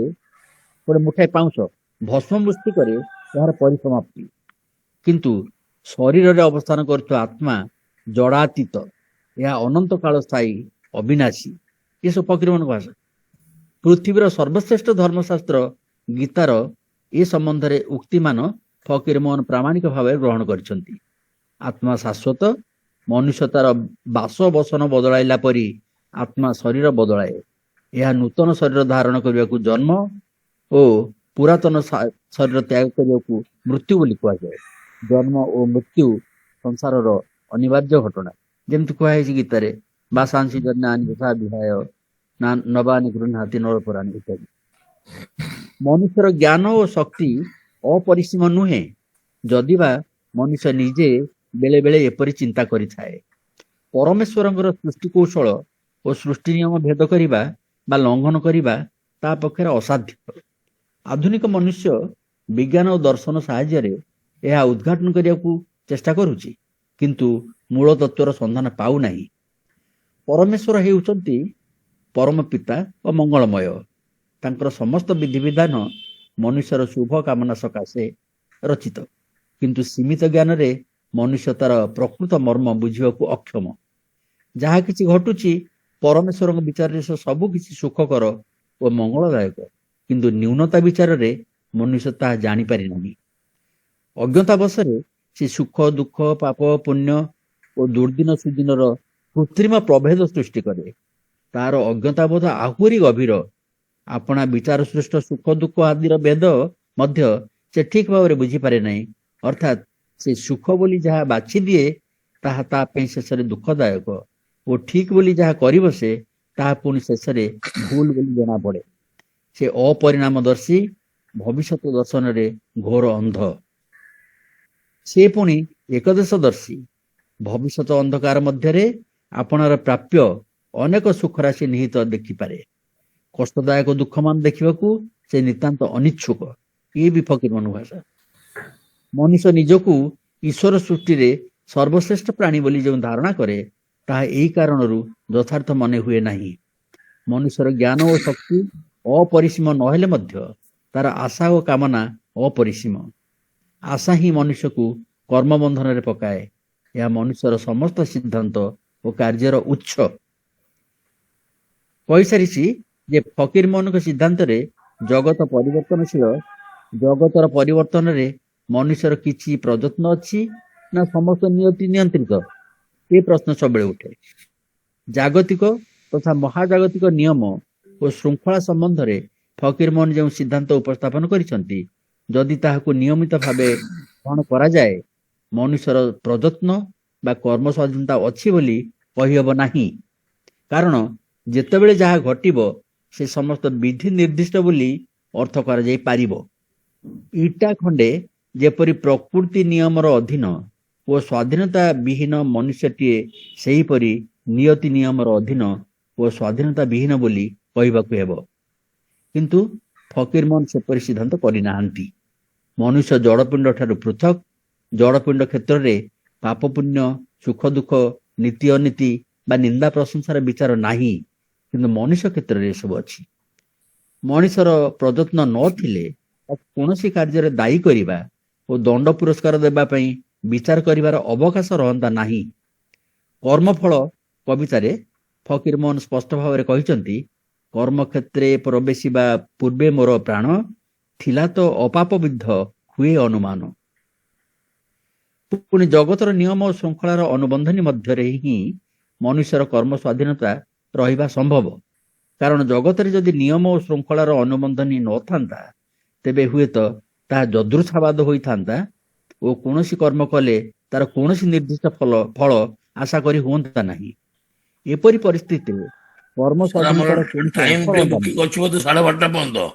ଟିକେ ଆମେ ସଂକ୍ଷିପ୍ତ କରି କ୍ଲୋଜ କରିବା। ଚାଲୁ ଚାଲୁ ଚାଲୁ, କିଛି ଅସୁବିଧା ନାହିଁ। ନାଇଁ କି ତା ଆଗକୁ ଗଲେ କିଛି ଅସୁବିଧା ହବନି, କଟିବନି। କିଛି କଟିବନି ତ? ଅସୁବିଧା ହବନି, ଚାଲିବ ଚାଲିବ, ଜୀବନ ବାବୁ ଚାଲିବ। ଆଜ୍ଞା। ଆଜ୍ଞା।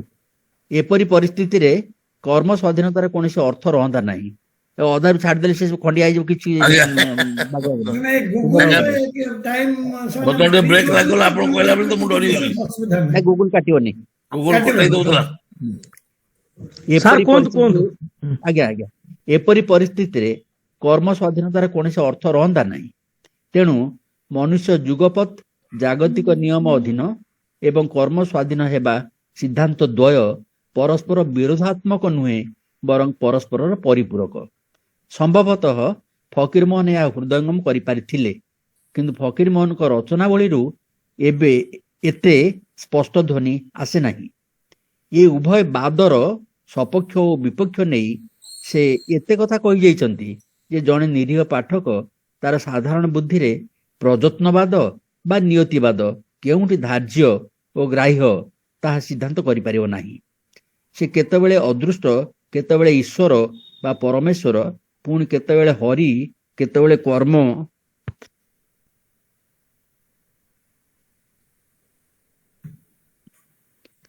କେତେବେଳେ କର୍ମଫଳ, କେତେବେଳେ ପରିବେଶ, କେତେବେଳେ ଭାଗ୍ୟ ଓ ଅନ୍ୟ କେତେବେଳେ ଅପ୍ରତ୍ୟାଶିତର ଗୁରୁତ୍ୱ ଗାନ କରିଛନ୍ତି। ଅଦୃଷ୍ଟରେ ଆସ୍ଥା ସ୍ଥାପନ କରି ଫକୀରମୋହନ ସ୍ପଷ୍ଟ ବାକ୍ୟରେ କହିଛନ୍ତି, ଆମମାନଙ୍କର ବିଶ୍ୱାସ କୃତକର୍ମ ଛାଡ଼ି ମନୁଷ୍ୟମାନଙ୍କର ଶୁଭାଶୁଭ ଦାତା ଆଉ ଗୋଟିଏ ହସ୍ତ ସେମାନଙ୍କ ଭାଗ୍ୟର ଅନ୍ତରାଳରେ ନିୟତ ବିଦ୍ୟମାନ ଅଛି। ସହଜ କଥାରେ ତାହାକୁ ଅଦୃଷ୍ଟ ବୋଲାଯାଏ। ଫକୀରମୋହନ ଅଦୃଷ୍ଟ ସପକ୍ଷରେ ପ୍ରତ୍ୟକ୍ଷ ପ୍ରମାଣ ଅଛି ବୋଲି ସେ ଅନ୍ୟତ୍ର କହିଛନ୍ତି। ତାଙ୍କ ଭାଷାରେ ମାନବର ଭାଗ୍ୟଚକ୍ର ଅଲକ୍ଷ୍ୟ ହସ୍ତରେ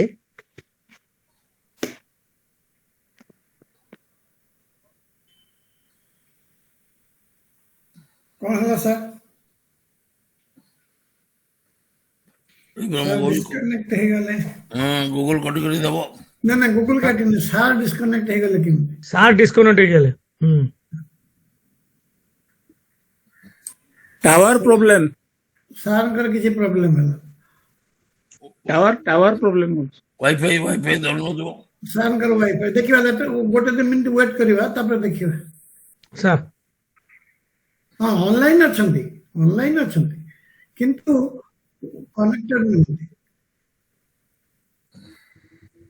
ଭିଡିଓ ଅଡିଓ କିଛି ଆସୁନି। ନା ଭିଡିଓ ବି ଆସୁନି କି ଅଡିଓ ଆସୁନି, ଠିକ ଅଛି। ସେଟା ନେଟୱାର୍କ ପ୍ରୋବ୍ଲେମ ହେଇଥିବ। ମିଟିଂ ଛାଡି ନାହାନ୍ତି, is steel in the meeting ଦେଖଉଛି। ଛାଡିଲେ ତ ମତେ ଦେଖେଇବ ନା ଲେଫ୍ଟ ଦି ମିଟିଂ ବୋଲି। ହଁ ସାର୍ ନେଟୱାର୍କ ପ୍ରୋବ୍ଲେମ। ସେ ଚେଷ୍ଟା କରିଥିବେ ଗୋଟେ ମିନିଟ୍। ସାର୍ କୋଉଠି ଘରେ ଅଛନ୍ତି ତ? ସାର୍ ଘରେ ଅଛନ୍ତି ନା? ଗଣେଶ ପ୍ରସାଦ ଦାସ ଲେଫ୍ଟ ଦି ମିଟିଂ, ତେଣୁ ପ୍ରେସିଡେଣ୍ଟ ବିରାଜ ବାବୁ ଆଜ୍ଞା ସେ ଆସିଲେ ଆଉ ଥରେ କହିବେ ବର୍ତ୍ତମାନ ହି ହାଜ ଲେଫ୍ଟ ଦି ମିଟିଂ। ହଁ ବିରାଜ ବାବୁ, ଶୁଭୁଛି? ବିରାଜ ବାବୁ ସାର୍ ସାର୍ ଏ ଖାଲି ସାର୍ ଭିଡିଓ କାଇଁ ଲେଫ୍ଟ ଦି ମିଟିଂ ବୋଲି ଦେଖଉଛି, ତେଣୁ ଆଜ୍ଞା। ସେଠି ପଛରେ ଆସିବେ, ଆଉ ଥରେ ଆସିବେ ଆଉ କଣ। ଆଜ୍ଞା ସାର୍, ଆଉ ବର୍ତ୍ତମାନ ଆମର ଜୀବନକୁ କହିବା ଯେ ତ ସାର୍ ତାଙ୍କର ମାନେ ବହୁତ ଭଲ ଇଏ କହିଲେ, ଆଉ ଯଦିଓ ତାହା ସରିନାହିଁ ବର୍ତ୍ତମାନ ସୁଦ୍ଧା। ସାର୍ ଆପଣ ଟିକେ କିଛି କହିବେ ଟିକେ? ଅମିୟ ସାର୍ କାଳେ ସେ ଆସିବେ, ଜୀବନ ବାବୁ କହିଦେଲେ ନା ଅସୁବିଧା ହେଇଯିବ। ଆପଣଙ୍କୁ ସଭାପତି କହିବା ପୂର୍ବରୁ ସଭାଟାକୁ 5 ମିନିଟ୍ ଅନ୍ତତ ମୁଁ 2-3 ମିନିଟ୍ କହିଲେ ଚାଲୁ ରଖାଥାଉ। ଯଦି ସେ ଆସିବେ, ନହେଲେ ସଭାପତି କହିବେ ମୋ ପରେ। ଆପଣ ଟିକେ କୁହନ୍ତୁ, ମୁଁ କହୁଛି। ହଁ ଆଜ୍ଞା। ସଭାପତି ମହୋଦୟ, ସମ୍ପାଦକ ମହୋଦୟ, ସମ୍ମାନିତ ମୁଖ୍ୟ ଅତିଥି, ବିଶିଷ୍ଟ ସାହିତ୍ୟିକ ଏବଂ ପ୍ରଶାସକ ଶ୍ରୀଯୁକ୍ତ ରବିନାରାୟଣ ସେନାପତି ମହୋଦୟ ଏବଂ ମୁଖ୍ୟ ବକ୍ତା ପ୍ରଫେସର ଦାସ, ରାଜ୍ୟସ୍ତରୀୟ ବ୍ୟାସକବି ଫକୀରମୋହନ ସ୍ମୃତି ସଂସଦର ସମସ୍ତ ସଭ୍ୟ, କର୍ମକର୍ତ୍ତା ବୃନ୍ଦ, ସଭାପତି ଏବଂ ସମ୍ପାଦକଙ୍କୁ ଧନ୍ୟବାଦ ଦେବି ଯେ କୌଣସି ଗୋଟେ କାରଣରୁ ବା ଯାନ୍ତ୍ରିକ ତ୍ରୁଟି ଯୋଗୁଁ ମୋତେ ଦ୍ୱିପଦ କହିବାର ସୁଯୋଗ ମିଳିଲା। ଆପଣମାନେ professor Das has joined back। Sir କହିବେ? ପ୍ରଫେସର ଦାସ ସାର୍ କହିବେ? ସାର୍ ଆପଣ ସାରନ୍ତୁ। ଓକେ, ଠିକ ଅଛି, ମୁଁ ଦ୍ୱିପଦ କହିଦିଏ। ଆପଣ ତାଙ୍କର ସାହିତ୍ୟ, ମୁଖ୍ୟ ଅତିଥି ତାଙ୍କର ସାହିତ୍ୟିକ ବ୍ୟକ୍ତିତ୍ୱ ଏବଂ ବ୍ୟକ୍ତିତ୍ୱ ବିଷୟରେ କହିଲେ, ଆଉ ପ୍ରଫେସର ମୁଖ୍ୟ ବକ୍ତା ତାଙ୍କର ଦର୍ଶନ ବିଷୟରେ କହିଲେ। ମୁଁ ଜଣେ ଇତିହାସର ଛାତ୍ର, ଇତିହାସରେ ମଧ୍ୟ ତାଙ୍କର ଓଡ଼ିଶା ଇତିହାସରେ ତାଙ୍କର ସ୍ଥାନ ନିତାନ୍ତ ଭାବରେ ଅତ୍ୟନ୍ତ ଉଚ୍ଚକୋଟୀର। ଫକୀରମୋହନଙ୍କ ବ୍ୟତୀତ ଓଡ଼ିଶା ଇତିହାସ ଲେଖାଯାଇପାରିବ ନାହିଁ। ଓଡ଼ିଶା ଇତିହାସରେ ଯୋଉ ଦିଗଟାକୁ ଆମେ ସବୁବେଳେ ଗୋଟେ ମୁଖ୍ୟ ଦିଗ ବୋଲି ବା ଆମର ଗୌରବୋଜ୍ଜଳ ଦିଗ ବୋଲି ଭାବୁଛୁ, ନୌ ବାଣିଜ୍ୟ, ସେଥିରେ ତାଙ୍କର ଅବଦାନ ରହିଛି। ତାଙ୍କୁ କୋଟ୍ ନ କଲେ ଓଡ଼ିଶାର ନୌ ବାଣିଜ୍ୟ ବିଷୟରେ ଲେଖା ବୋଧେ ସମ୍ପୂର୍ଣ୍ଣ ହେବ ନାହିଁ। ତାଙ୍କର ଲେଖାରୁ ଆମେ କେତେକ ସାମଗ୍ରୀ କ'ଣ ପଠାଯାଉଥିଲା, କ'ଣ ଆସୁଥିଲା, ଅଝାଲ ସେଲେଇଠୁ ଆରମ୍ଭ କରିକି ମାଟିହାଣ୍ଡି ପର୍ଯ୍ୟନ୍ତ ସବୁ ବିଷୟରେ ସେ ଲେଖିଛନ୍ତି। କ'ଣ ଯାଉଥିଲା, କ'ଣ ଆସୁଥିଲା, କେମିତି ସେମାନେ ଆମର ସାହାଯ୍ୟ ନେଉଥିଲେ। ତାପରେ ମୁଖ୍ୟ ଅତିଥି କହିଲେ ସେ ସବୁ ଅନେକ ରାଜ୍ୟର ଦେୱାନ ଥିଲେ, ତେଣୁ ଓଡ଼ିଶା ଇତିହାସ ସହିତ ତାଙ୍କର ଅନେକ ସମ୍ପୃକ୍ତି ରହିଛି, ଜଡ଼ିତ ସେ ଅଛନ୍ତି। କେଉଁଝର ବିଦ୍ରୋହ ମଧ୍ୟ ତାଙ୍କ ବ୍ୟତୀତ କମ୍ପ୍ଲିଟ୍ ହେଇପାରିବ ନାହିଁ। ସର୍ବୋପରି ସେ ଯେମିତି ଭାଷାକୁ ବଞ୍ଚେଇକି ରଖିଥିଲେ, ଓଡ଼ିଆ ଭାଷାକୁ ବଞ୍ଚେଇକି ରଖିଥିଲେ। ଓଡ଼ିଆ ସ୍ୱତନ୍ତ୍ର ମୁଖ୍ୟ ଅତିଥି କହିଲେ ଓଡ଼ିଆ ସ୍ୱତନ୍ତ୍ର ଭାଷା ବା ଯୋଉ ପ୍ରଦେଶ ହେଲା ପ୍ରଦେଶ, ସେ ମଧ୍ୟ ଜାତୀୟ କଂଗ୍ରେସର ଭାଗ ନେଉଥିଲେ ଏବଂ ଉତ୍କଳ ସମ୍ମିଳନୀରେ ମଧ୍ୟ ଭାଗ ନେଉଥିଲେ। ସମ୍ମିଳନୀ ଥିଲେ, ତାର ସଭାପତି ହେଇଥିଲେ ଏବଂ ବାଲେଶ୍ୱରର ସେସନ 1817 ମସିହାରେ କରିଥିଲେ, 1917ରେ କରିଥିଲେ ଏବଂ ତାପରେ 18ରେ ତାଙ୍କ ମୃତ୍ୟୁ ହେଲା। ସେଥିପାଇଁ ଓଡ଼ିଶା ପ୍ରଦେଶ ଗଠନରେ ଇତିହାସରେ ମଧ୍ୟ ତାଙ୍କର ବହୁତ ଅବଦାନ ରହିଛି। ମଧୁବାବୁଙ୍କ ସହିତ ସେ ଓତପ୍ରୋତ ଭାବରେ ଜଡ଼ିତ। ତେଣୁ ତାଙ୍କର ସାହିତ୍ୟ, ସଂସ୍କୃତି, ସାମାଜିକ କାର୍ଯ୍ୟ ସହିତ ଓଡ଼ିଶା ଇତିହାସ ପ୍ରତି ତାଙ୍କର ଅବଦାନ ଯଥେଷ୍ଟ ରହିଛି। ତାଙ୍କର ଆତ୍ମଜୀବନୀରୁ ଅନେକ କଥା ଆମେ ଅନେକ ସମୟରେ ବିଭିନ୍ନ ଜାଗାରେ କୋଟ୍ କରୁଛୁ ଯେ ଏଇଭଳିଆ ହେଲା, ସେ ଉତ୍କଳ ସମ୍ମିଳନୀରେ ଏଇଆ ଭାଷଣ ଦେଲେ, ତାପରେ କୋଉ କୋଉ ଜାତୀୟ କଂଗ୍ରେସ ସଭା ଆଟେଣ୍ଡ କରିଛନ୍ତି, ସବୁ ଆମେ ସେଗୁଡାକ ସବୁ କୋଟ୍ କରୁଛୁ। ତେଣୁ ଇତିହାସର ଗବେଷକ ହିସାବରେ ଆମେ ମଧ୍ୟ ତାଙ୍କ ପାଖରେ ଋଣୀ। ତାଙ୍କର ସମସ୍ତ ଅବଦାନ ସହିତ ଓଡ଼ିଶା ଇତିହାସ ପ୍ରତି ତାଙ୍କର ଯୋଉ ଅବଦାନ, ସେଥିପାଇଁ ଆମେ ମାନେ ସବୁବେଳେ ତାଙ୍କ ପାଖରେ ଋଣୀ। ଧନ୍ୟବାଦ। ଧନ୍ୟବାଦ ସାର୍। ସାର୍ ଆସିଗଲେ। ପ୍ରଫେସର ଗଣେଶ ପ୍ରସାଦ ଦାସ ଆସିଗଲେଣି। ହଁ ସାର୍ ଆପଣ କନକ୍ଲୁଡ କରିବେ କହୁଥିଲେ। ସାର୍ କଣ କରନ୍ତୁ ସାର୍? କହିବେ ଯଦି କଣ୍ଟିନ୍ୟୁ କରିବି। ଆଜ୍ଞା, ହଁ ସାର୍ କଣ୍ଟିନ୍ୟୁ କରନ୍ତୁ। ଆପଣ ନଥିଲେ ବୋଲି ମୁଁ ଖାଲି ମଝିରେ ଗୋଟେ ଷ୍ଟପ୍ ଗ୍ୟାପ୍। ନାଇଁ ଭଲ, ଏପଟେ ଲାଇନ ଟା କଟିଗଲା, ଲାଇନ କଟିଗଲା। ହଁ ସାର୍ ଠିକ ଅଛି, ଜାଣିପାରିଲି ଟେକ୍ନିକାଲ ଯାନ୍ତ୍ରିକ ଅସୁବିଧା ହେଲା ସାର୍। ଆମେ ଜାଣିପାରିଲୁ ସାର୍। ସେ କଥା ହଉଛି ଫକୀର ମୋହନଙ୍କର ପ୍ରଯତ୍ନବାଦ ନା ଭାଗ୍ୟବାଦ, ଏଇ ପ୍ରଶ୍ନ ଉପରେ ତାଙ୍କର ମୀମାଂସା କଥା ପଡିଥିଲା। ଈଶ୍ୱର ବା ପରମେଶ୍ୱର ବା ହରି ଜଗତ ଓ ଜୀବନର ସମସ୍ତ କଥା ନିୟନ୍ତ୍ରଣ କରନ୍ତି ବୋଲି ଫକୀର ମୋହନ କହିଥିବାର ଆଗରୁ କହିଛି। ଅନ୍ୟ ପକ୍ଷରେ କର୍ମର ଆବଶ୍ୟକତା ଓ ମହତ୍ଵ ଦର୍ଶାଇ ସରସ୍ୱତୀ ଦେଇ ନଟବର ଦାସଙ୍କୁ ସୁନ୍ଦର ଭାବରେ ବୁଝେଇଛନ୍ତି। ଓହୋ, ତୁମ ପାଠ ବାନ୍ଧି ରଖ। ପ୍ରଜାପତି କଣ ଗାଁ ଗାଁ ବୁଲି କନ୍ୟା ବର ଖୋଜୁଥାନ୍ତି? ତୁମ ଖୋଜାଖୋଜି କରିବ, ପ୍ରଜାପତି ଘଟେଇ ଦେବେ ସିନା, ନା ତମେ ଘରେ ତୁନି ହୋଇ ଶୋଇଥିବ, ପ୍ରଜାପତି ଆସି ତୁମକୁ ଡାକିବେ? ଫକୀର ମୋହନଙ୍କର କର୍ମଫଳର ପ୍ରାଧାନ୍ୟ ପ୍ରତିପାଦନ କରିବା ପାଇଁ ଫକୀର ମୋହନ କହିଛନ୍ତି, ମନୁଷ୍ୟ ଆପଣା କର୍ମଫଳ ଭୋଗ କରେ। ତୁମେ ଭଲ ବା ମନ୍ଦ ଯେପରି କର୍ମ କରିବ, ତହିଁର ପ୍ରତିଫଳ ଅବଶ୍ୟ ତୁମକୁ ଭୋଗ କରିବାକୁ ହେବ। ଜଣେ ତା ଜୀବଦଶାରେ ସେ ଫଳ ଭୋଗ କରି ନ ପାରିଲେ ତାହା କଦାଚିତ୍ ବଂଶ ପରମ୍ପରାକୁ ଭୋଗ କରିବାକୁ ପଡ଼େ। କର୍ମଫଳ ଭୋଗ କ୍ଷେତ୍ରରେ ମାନବ ଅନାୟତ ହୋଇ ଭ୍ରମଣ କରେ ବୋଲି ସେ ଅନ୍ୟତ୍ର କହିଛନ୍ତି। ସେ ଆହୁରି କହିଛନ୍ତି ଯେ ବିଧି ଦ୍ୱାରା କର୍ମଫଳର ଶକ୍ତି ନଷ୍ଟ କରିପାରେ ନାହିଁ। ବିଧିଠାରୁ କର୍ମଫଳ ଅଟେ ବଳବାନ, ଗୋଟେ କବିତାରେ କହିଛନ୍ତି। ଆଉ ଏକ ପକ୍ଷରେ ପାରିପାର୍ଶ୍ୱିକ ଘଟଣାର ଗୁରୁତ୍ୱ ଦର୍ଶାଇବାକୁ ଯାଇ ଫକୀର ମୋହନ କହିଛନ୍ତି ଯେ ମାନବ ଘଟଣାର ଦାସ ଏବଂ ହଠାତ୍ ପରିବର୍ତ୍ତନର ମୂଳ କାରଣ ଘଟଣା। ଏସବୁର ଉର୍ଦ୍ଧ୍ୱରେ ଭାଗ୍ୟ ବିଦ୍ୟମାନ ବୋଲି ସେ କହି ରଖିବାକୁ ଛାଡ଼ି ନାହାନ୍ତି। ଭାଗ୍ୟ ଫଳତି ସର୍ବତ୍ର ନ ବିଦ୍ୟା ନ ଚ ପୌରୁଷମ୍ ବୋଲି ଗୋଟେ ଜାଗାରେ ସେ ଉଦ୍ଧାର କରିଛନ୍ତି। ଭାଗ୍ୟଫଳ ହେଉ ଅଥବା କର୍ମଫଳ ହେଉ, ତା ସ୍ଥିର ଓ ନିର୍ଦ୍ଦିଷ୍ଟ ମାର୍ଗରେ ପରିଚାଳିତ। କିନ୍ତୁ ଜୀବନର ସବୁ ଘଟଣା ସ୍ଥିର ଓ ନିର୍ଦ୍ଦିଷ୍ଟ ନୁହେଁ। ତେଣୁ ଅସ୍ଥିର, ଅନିର୍ଦ୍ଦିଷ୍ଟ ବା ଅପ୍ରତ୍ୟାଶିତ ଘଟଣା ମାନ ଅଛି ବୋଲି ଫକୀର ମୋହନ ନାନା ସ୍ଥାନରେ କହିଛନ୍ତି। ଅଧର୍ମବିତ୍ତ ଗଳ୍ପରେ ସେ ଲକ୍ଷ୍ମଣ ମିଶ୍ରଙ୍କ ମୁହଁରେ ଆଜିକା କଥା କାଲିକି ଅନ୍ତର, ଏଥିମଧ୍ୟରେ ଆଉ ଗୋଟିଏ କିଛି ବାଟ ଫିଟି ଯାଇପାରେ ବୋଲି କହି ଅନ୍ୟତ୍ର ମାନବ ଜାତିର ଶୁଭାଶୁଭ ଅଲକ୍ଷ୍ୟ ଭାବରେ ଉପସ୍ଥିତ ହୁଏ ବୋଲି କହିଛନ୍ତି। ଏବଂ ପୁଣି କହିଛନ୍ତି, ମାନବ ଯାହା ପ୍ରାପ୍ତ ହେବା ପାଇଁ କୃତନିଶ୍ଚୟ ହୋଇ ବସିଥାଏ, ତାହା କାହିଁ ଶୂନ୍ୟମୟ ଆକାଶରେ ବିଲୁପ୍ତ ହୋଇଯାଏ। ଠିକ୍ ସେହି ସମୟରେ ପୁଣି କଳ୍ପନାତୀତ ଘଟଣା ମାନ ସଂଗଠିତ ହୁଏ ବୋଲି ସେ ଆଉ ଗୋଟେ ଜାଗାରେ କହିଛନ୍ତି। ଜଗତର ଘଟଣା ପ୍ରବାହକୁ ବୁଝିବାରେ ଓ ଜୀବନର ପ୍ରବାହକୁ ନିୟନ୍ତ୍ରଣ କରିବାରେ ଅଦୃଷ୍ଟ, ଈଶ୍ୱର, କର୍ମ, କର୍ମଫଳ, ପରିବେଶ, ଭାଗ୍ୟ ଓ ଅପ୍ରତ୍ୟାଶିତ ଏମାନଙ୍କର ଅଗ୍ରତ୍ୱ ସମ୍ବନ୍ଧରେ ଫକୀର ମୋହନ ଯେଉଁ ସିଦ୍ଧାନ୍ତ ମାନ ଦେଇଛନ୍ତି, ସେମାନଙ୍କୁ ମୁଖ୍ୟତଃ ଦୁଇଟି ସିଦ୍ଧାନ୍ତ ହିସାବରେ ଅନୁଧ୍ୟାନ କରାଯାଇପାରେ। ଅଦୃଷ୍ଟ, ଈଶ୍ୱର, ପରିବେଶ ଭାଗ୍ୟ ଓ ଅପ୍ରତ୍ୟାଶିତ ସମ୍ବନ୍ଧୀୟ ସିଦ୍ଧାନ୍ତକୁ ନିୟତିବାଦ ଏବଂ କର୍ମ ଓ କର୍ମଫଳ ସମ୍ବନ୍ଧୀୟ ସିଦ୍ଧାନ୍ତକୁ ପ୍ରଯତ୍ନବାଦ ବୋଲି କୁହାଯାଇପାରେ। ନିୟତିବାଦ ଓ ପ୍ରଯତ୍ନବାଦ ଯେଉଁ ତତ୍ତ୍ୱ ଜୀବନ ନିୟନ୍ତା ଫକୀରମୋହନ ତା ସ୍ଥିର ନ କରିପାରି କହିଛନ୍ତି, ଅଦୃଷ୍ଟ ବା କର୍ମଫଳ ଜୀବନ ନିୟନ୍ତା ନ କରିପାରିଲେ ସ୍ଥିର ଏହି ତତ୍ତ୍ୱ କଥା। ଯଦିବା ସାଧାରଣ ବୁଦ୍ଧିରେ ଗୂଢ଼ ତତ୍ତ୍ୱ ଗୁଡ଼ିକ ଅନୁମାନ କରିବା କଥା ବୋଲି ଫକୀରମୋହନ କହିଛନ୍ତି, ନିୟତିବାଦ ଓ ପ୍ରଯତ୍ନବାଦ ସମ୍ବନ୍ଧୀୟ ତତ୍ତ୍ୱ ଏପରି ଅନୁମାନ କରି ହବନି ବୋଲି ସେ ସୂଚାଇ ଦେଇଛନ୍ତି।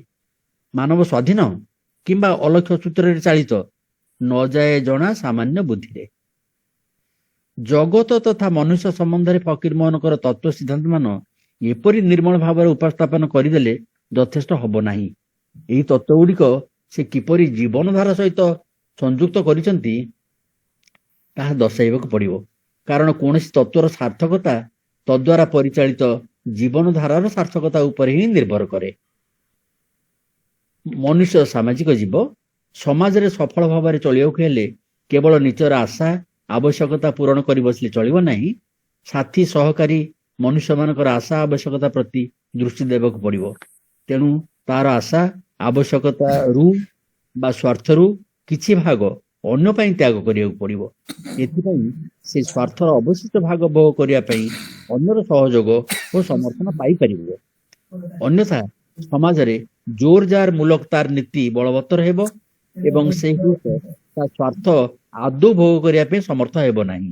ଏହା ଏକ ଅଲିଖିତ ସାମାଜିକ ଚୁକ୍ତି ବା ସୋସିଆଲ କଣ୍ଟ୍ରାକ୍ଟ, ଯାହାକୁ ଫକୀରମୋହନ ଅନ୍ୟ ଭାଷାରେ ଲୋକ ସମାଜ ବନ୍ଧନୀ ବୋଲି କହିଛନ୍ତି। ପ୍ରକୃତିରେ ନିୟମ ଶୃଙ୍ଖଳା ଥିବା କଥା ସେ ବାରମ୍ବାର କହିଛନ୍ତି। ଏହାର ତାତ୍ପର୍ଯ୍ୟ ହେଲା ଯେ ମଣିଷ ନିଜକୁ ଶୃଙ୍ଖଳିତ କରୁ ଓ ପ୍ରକୃତିର ଶୃଙ୍ଖଳା ଭାଙ୍ଗିବାକୁ ଚେଷ୍ଟା ନ କରୁ। ଉତ୍ଥାନ ପତନ ଜଗତର ନିୟମ ହୋଇଥିବାରୁ ଜୀବନର ନିୟମ ବୋଲି ହୃଦୟଙ୍ଗମ କରିବାକୁ ହେବ। ଜୀବନରେ ନିରବଧି ସୁଖ ନାହିଁ କିମ୍ବା ନିରବଧି ଦୁଃଖ ମଧ୍ୟ ନାହିଁ। ତେଣୁ କୌଣସି ସ୍ଥିତିର ଉପସ୍ଥିତିରେ ମନୁଷ୍ୟ ମ୍ରିୟମାଣ ହେବା ଉଚିତ ନୁହେଁ। କର୍ତ୍ତବ୍ୟ କାର୍ଯ୍ୟ କରିବାରେ ପ୍ରକୃତ ସୁଖ ନିହିତ ବୋଲି ଫକୀରମୋହନ କହିଛନ୍ତି। ସୁଖ ଦୁଃଖ କର୍ମର ବିଚାର ଉପରେ ନିର୍ଭର କରେ। ବିଚାରକ ହେଉଛନ୍ତି ହରି, ସେ ମନୁଷ୍ୟର କର୍ମଫଳଦାତା। କର୍ମଫଳ ଭୋଗର କ୍ଷେତ୍ର କେବଳ ଇହଲୋକ ନୁହେଁ। କେତେକ କ୍ଷେତ୍ରରେ ଭଗିଆସାରିଆ ମାନେ ନିଜର କର୍ତ୍ତବ୍ୟ କର୍ମମାନ ସୁଚାରୁ ରୂପେ କରି ମଧ୍ୟ ଦଣ୍ଡ ଓ ଦୁଃଖ ପାଇବାର ଦେଖାଯାଏ। ସେମାନଙ୍କ ପାଇଁ ପରଲୋକର ସୃଷ୍ଟି। ପୁଣି ବେଳେବେଳେ ପ୍ରକୃତ ଦୋଷୀ ପାର୍ଥିବ ବିଚାର ବ୍ୟବସ୍ଥାରେ ଧରା ନ ପଡ଼ି ଫସି ଯାଇଥାଏ। ମନୁଷ୍ୟ ତ ଚିରକାଳ ମନୁଷ୍ୟ। ଭୁଲ ଭ୍ରାନ୍ତି ତା ପକ୍ଷରେ ସ୍ୱାଭାବିକ। ତାର ଜ୍ଞାନ ଓ ଶକ୍ତି ସସୀମ। ଏହା ହେଇପାରେ ଯେ ଜଣେ ମ୍ୟାକଫର୍ସନ ବା ଜଣେ ଜ୍ୟାକ୍ସନର ବିଚାର ପ୍ରମାଦପୂର୍ଣ୍ଣ ନ ହୋଇପାରେ, କିନ୍ତୁ ଜଣେ ଡସନର ବିଚାର ପ୍ରମାଦପୂର୍ଣ୍ଣ ହେଇଯାଇପାରେ। ପାର୍ଥିବ ବିଚାରାଳୟ ଭ୍ରମ ସଂକୁଳ। ସେଥିପାଇଁ ଅସୀମ ଜ୍ଞାନ ଓ ଶକ୍ତି ବିଶିଷ୍ଟ ପାପ ପୁଣ୍ୟର ସଠିକ ବିଚାରକ ଭାବରେ ଧର୍ମ ବା ନିୟତିର ସୃଷ୍ଟି। ଲୋକ ବିଶେଷ କ୍ଷମା କରିପାରେ, ଧର୍ମ କରିବ ନାହିଁ। ମଣିଷର ଅନ୍ତିମ ବିଚାର ପାରତ୍ରିକ ବିଚାରାଳୟରେ ହୁଏ। ଏହି ବିଚାରର ସମ୍ମୁଖୀନ ହେବା ନିମନ୍ତେ ଅବିନଶ୍ୱର ଆତ୍ମା ଓ କର୍ମଭାରର ପରିଯୋଜନା ଫକୀରମୋହନ ହୃଦୟଙ୍ଗମ କରିଥିଲେ ଯେ ଧର୍ମ ଓ ଈଶ୍ୱରଙ୍କ ପ୍ରଭାବ ବ୍ୟତିରେକେ ପୃଥିବୀରୁ ନ୍ୟାୟ ବିଚାର ଉଠିଯାଇ ଭଣ୍ଡ ହେଇଯିବ। ପୃଥିବୀ ପାପମୟ ହେଇଯିବ। ଜନସମାଜ ଉଚ୍ଛନ୍ନ ହେଇଯିବ। ଫକୀରମୋହନଙ୍କ ଭାଷା। ଏହାଦ୍ୱାରା ଫକୀରମୋହନ ସମାଜ ପାଇଁ ଅଲିଖିତ ନୀତି ସଂହିତା ବା ଅନରିଟନ୍ ମୋରାଲ କୋଡର ପ୍ରତିଷ୍ଠା କରିଛନ୍ତି। ଲିଖିତ ସଂହିତା ଅପେକ୍ଷା ଏହାର ଶକ୍ତି ଓ ଦକ୍ଷତା ବହୁତ ବେଶୀ। ବଡ଼ ଚିତ୍ତାକର୍ଷକ ଭାବରେ ଫକୀରମୋହନ ପାଶ୍ଚାତ୍ୟ ବିଚାରାଳୟର ବିଚାର ବ୍ୟବସ୍ଥାର ଦୋଷ ଦୁର୍ବଳତା ଦର୍ଶାଇ କହିଛନ୍ତି। ତାଙ୍କ ଧାଡ଼ିରୁ ଗୋଟେ କୋଟ୍ କରୁଛି, ଅନେକ ଚଲାକ ଓ ଧନବାନ ଲୋକ ଶତ ଅପରାଧ କରି ମଧ୍ୟ ଦେହ ଝାଡ଼ି ଚାଲି ଯାଉଛନ୍ତି। ଧନବାନ ନଟବର ଦାସଙ୍କ ପ୍ରଥମ ବିଜୟ ବା ଚାଲାକ ରାମାର ଖଲାସ ଏହାର ଉଜ୍ଜଳ ଦୃଷ୍ଟାନ୍ତ। ମାଛଟିଏ ସାମୟିକ ଭାବରେ ଜାଲରୁ ଖସିଗଲେ ମଧ୍ୟ ପୋଖରୀର ପରିସରରୁ ଖସି ନ ପାରିଲା ପରି ଜଣେ ହେଲେ ଦୋଷୀ ପାର୍ଥିବ ବିଚାରରୁ ମୁକ୍ତି ପାଇଗଲେ ମଧ୍ୟ ପାରତ୍ରିକ ବିଚାରରେ ତାର ମୁକ୍ତି ଅସମ୍ଭବ। ଫକୀରମୋହନଙ୍କ ଭାଷାରେ ଈଶ୍ୱରଙ୍କ ପବିତ୍ର ରାଜ୍ୟରେ ପାପୀ ଦଳର ପତନ ଅନିବାର୍ଯ୍ୟ। କେବଳ ଲୋକ ସମାଜ ବନ୍ଧନୀର ସୁରକ୍ଷା ପାଇଁ ନିୟତି, ବିଧାତା, ଦୈବ, ଅଦୃଷ୍ଟ, ଈଶ୍ୱର परमेश्वर हरि धर्म ये समस्तଙ୍କର अवतारणा एक सर्वशक्तिमान ईश्वरଙ୍କର उपस्थिति मनुष्यर गर्व अहंकार उन्मत्तता ଓ ଉଚ୍ଛୃଙ୍ଖଳତାକୁ ପରାଭୂତ କରିବା ସଙ୍ଗେ ସଙ୍ଗେ ତାକୁ ଦୁଃଖ ବିପଦରେ ସାହସ ଓ ଦମ୍ଭ ମଧ୍ୟ ଯୋଗାଇଥାଏ। ଗେହ୍ଲେଇ ଓ ସପା ସେମାନଙ୍କ କର୍ତ୍ତବ୍ୟ କାର୍ଯ୍ୟରେ ଅଭୟ କାରଣ ଡର କାହାକୁ ଭୟ କାହାକୁ ଠାକୁର ଅଛନ୍ତି ଚଉବାହାକୁ। ନିତାନ୍ତ ନାସ୍ତିକ ନହେଲେ ଧର୍ମ ଭୟ ମନୁଷ୍ୟକୁ ସର୍ବଦା ବାଟ ଅବାଟ ବିଷୟରେ ସଚେତନ କରି ରଖେ। ଯେତେ ପ୍ରତାରକ ଅଧାର୍ମିକ ହେଉ ପଛକେ ଧର୍ମ ନାମ ଶୁଣିଲେ ଟିକେ ଶଙ୍କିଯାଏ, କାରଣ ତାର କାର୍ଯ୍ୟକଳାପ ଯେତେ ଗୋପନୀୟ ହେଲେ ମଧ୍ୟ ସର୍ବଜ୍ଞତା ପାଖରେ ଗୋପନୀୟ ରହିପାରିବ ନାହିଁ ଏବଂ ଏ କୌଣସି ଦୁଷ୍କର୍ମର ଯେତେ ଚତୁରତା ସହକାରେ ମୁକ୍ତି ପାଇଗଲେ ମଧ୍ୟ ଈଶ୍ୱରଙ୍କ ହାତରୁ ତାର ମୁକ୍ତି ନାହିଁ। ଅତି ପ୍ରାଞ୍ଜଳ ଭାବରେ ଫକୀର ମୋହନ ଏହା ବୁଝାଇ କହିଛନ୍ତି। ଏଭଳି ବହୁଳ ଲୋକ ଦୃଷ୍ଟ ହୁଅନ୍ତି ଆତ୍ମସୁଖ ସାଧନ ନିମନ୍ତେ ଲୋକ ବିଶେଷ ବା ଲୋକ ସମାଜର ଅନିଷ୍ଟ ସାଧନ ନିମନ୍ତେ କେତେ ମାତ୍ର ହେଲେ କୁଣ୍ଠିତ ନୁହନ୍ତି। ରାଜଦଣ୍ଡ ଆଉ ଈଶ୍ୱର ଭୟରେ ଲୋକ ଦୁଷ୍କର୍ମରୁ ନିବୃତ୍ତ ହୁଏ। ଦୁଷ୍କୃତିର ପ୍ରମାଣ ପ୍ରାପ୍ତ ହେଲେ ରାଜବିଧି ଦଣ୍ଡ ବିଧାନ କରିଥାଏ ଓ ଏହି କ୍ଷେତ୍ରରେ ଅତି ସଂଗୋପନ ଅତି ସାବଧାନତା ସହିତ ଦୁଷ୍କାର୍ଯ୍ୟ ସାଧନ କରିବା ଧୂର୍ତ୍ତ ଲୋକ ପକ୍ଷରେ ଅସମ୍ଭବ ନୁହେଁ। ଆଉ ସେ ଲୋକର ଯଦି ବିଶ୍ୱାସ ଥାଏ ସର୍ବଦର୍ଶୀ ଜାଗ୍ରତ ଦେବତା ପରମେଶ୍ୱର ଆମ୍ଭମାନଙ୍କ ପ୍ରତ୍ୟେକ କାର୍ଯ୍ୟ ପ୍ରତ୍ୟେକ ଚିନ୍ତା ହୃଦୟର ଗଭୀରତମ ସ୍ଥାନରେ ଅବସ୍ଥିତ ଥାଇ ଦେଖୁଛନ୍ତି, ଆଉ ସେହି ମହାପ୍ରଭୁ ସମସ୍ତ ଶୁଭାଶୁଭ କାର୍ଯ୍ୟର ଦଣ୍ଡ ପୁରସ୍କାର ଦାତା ଅଟନ୍ତି। ସେତେବେଳେ ଦୁଷ୍କାର୍ଯ୍ୟ ସାଧନ ସକାଶେ ଭୀତ ହେବା ତା ପକ୍ଷରେ ଖୁବ୍ ସମ୍ଭବ। ଏହି ଶୁଭାଶୁଭ କାର୍ଯ୍ୟର ଦଣ୍ଡ ପୁରସ୍କାର ନିମିତ୍ତ ସ୍ୱର୍ଗ ନର୍କର ପରିକଳ୍ପନା କରାଯାଇଛି। ସ୍ୱର୍ଗର ଆଶା ଓ ନର୍କର ଆଶଙ୍କା ସତ୍ ମାର୍ଗରେ ଚାଲିବା ପାଇଁ ପ୍ରେରଣା ବ୍ୟତୀତ କିଛି ନୁହେଁ। କାରଣ ଫକୀରମୋହନ କହିଛନ୍ତି ଯେ ସ୍ୱର୍ଗ ନର୍କ ସବୁ ଏଇଠି ତଳେ କରି ଦେଖିଲେ ଦେଖାଯିବ ଯେ ଏମାନେ ମନୁଷ୍ୟର ଗୁଣ ବିଶେଷ। ମନୁଷ୍ୟ ମନରେ ସ୍ୱର୍ଗୀୟ ଓ ନାରକୀୟ ଉଭୟ ପ୍ରକାର ବୃତ୍ତି ଅଛି ବୋଲି ଫକୀରମୋହନ କହିଥିବାର ପୂର୍ବେ ଉଲ୍ଲେଖ କରିଛି। ଘଟଣା ଓ ସଂସର୍ଗରେ ମନୁଷ୍ୟ ଦେବତା ବା ରାକ୍ଷସ ପାଲଟି ଯାଇପାରେ। ରାଣ୍ଡି ପୁଅ ଅନନ୍ତା ପ୍ରଥମ ଥର ଓ ଗୋବିନ୍ଦା ଭଣ୍ଡାରୀ ଦ୍ୱିତୀୟର ଦୃଷ୍ଟାନ୍ତ। ତେଣୁ ଘଟଣା ଓ ସଂସର୍ଗକୁ ସେ ଏପରି ପ୍ରସ୍ତୁତ କରିବାରେ ଯୋଜନା କରିଛନ୍ତି ଯେ ମନୁଷ୍ୟ ଯେପରି ରାକ୍ଷସ ନ ପାଲଟି ଦେବତା ପାଲଟିବ। ମନୁଷ୍ୟ ମନୁଷ୍ୟ ମଧ୍ୟରେ ନିଃସ୍ୱାର୍ଥପର ସହାବସ୍ଥାନ ଭିତ୍ତିରେ ଏକ ଶୃଙ୍ଖଳିତ ସମାଜ ଗଠନ କରିବା ଫକୀରମୋହନଙ୍କର ଏକକ ଲକ୍ଷ୍ୟ। ମନୁଷ୍ୟ ମନରେ ବିଶ୍ୱ ଭ୍ରାତୃତ୍ୱବୋଧ ଓ ଆତ୍ମପରଜ୍ଞାନହୀନତା ବୋଧ ସୃଷ୍ଟି କରିବା ପାଇଁ ସମସ୍ତେ ଈଶ୍ୱରଙ୍କର ପୁତ୍ର କନ୍ୟା ଓ ସମାନ ଉପାଦାନରେ ଗଠିତ ବୋଲି ସେ କହିଛନ୍ତି।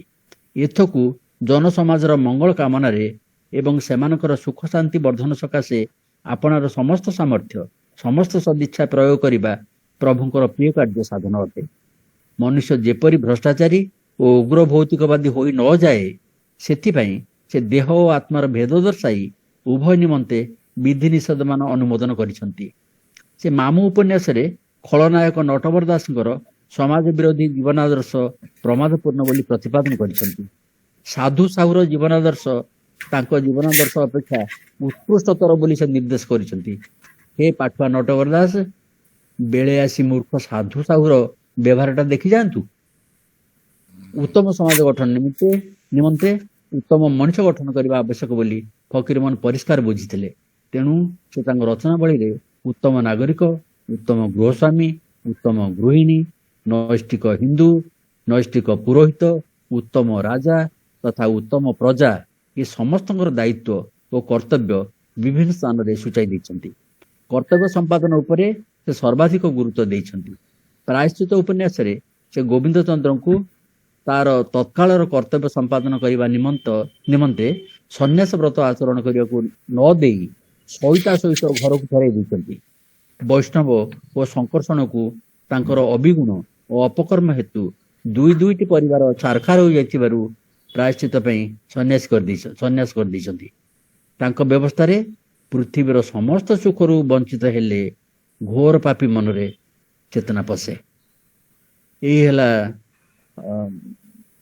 ଉପସ୍ଥାପନା। ଯେତିକି ପଢିଥିଲି ସେଇ ବାଲେଶ୍ୱର ରହଣୀ କାଳରେ ତା ଦେହରୁ ଏଇ ସାର ସଂଗ୍ରହ କରି ଏତିକି ଉପସ୍ଥାପନ କଲି।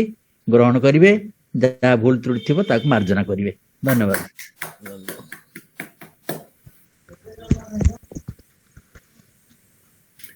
ସାଉଣ୍ଡ ଦିଅନ୍ତୁ अब म्यूट अच्छी बिराज बाबू ବିରାଜ ମୁଁ କୃତଜ୍ଞତା ଜ୍ଞାପନ କରୁଛି ପ୍ରଫେସର ଦାସଙ୍କୁ। ସେ ବହୁମୂଲ୍ୟ ସମୟ ତାଙ୍କର ବ୍ୟୟ କରି ଲେଖାଟି ପ୍ରସ୍ତୁତ କରିଛନ୍ତି ଏବଂ ଆମକୁ ବେଶ ତାଙ୍କର ଭାବଗର୍ଭକ ସାରଗର୍ଭକ ଅଭିଭାଷଣ ଆମକୁ ଶୁଣେଇଲେ।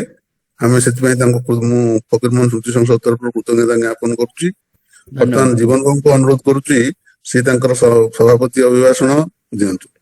नमस्कार भारी खुशी लगिला मु प्रथम धन्यवाद देवी विराजंकु जे कि आमर एते सुंदर आमर निज भाई डॉक्टर रविनारायण सेनापति को चीफ गेस्ट करके आनी पारले आम गहन को एवं प्रोफेसर गणेश प्रसाद दास को आनी पारले आम भारी उपकृत हलु शुणिकी एवं धन्यवाद देवी अमीय पट्टनायक सर को जे ये लिंक एस्टाब्लिश करी आम समस्त को जोड़ी पारले वर्चुअल माध्यम रे एवं धन्यवाद देवी समस्ते जे मेंबर माने हम एकजुट हो पारू सका 8 रु चलीचु अबे पर्यंत खूब बड़ दिन टे एवं रवि सतपति सेनापति सांग संगे आम तो एमती भी ब्यूरोक्रेट आकार कम करूँ पॉल्यूशन कंट्रोल बोर्ड चेयरमैन एवं एडिशनल एपीसी थिला बेले खूब सरल लोक खूब भलरे जीवन जाटा कटिगला कार्यक्रम गणेश प्रसाद दास को आम शुणिलु सहित कम करूँ अन्य मान सहित कम करुचु आम चाहबू आपण मान सहयोगी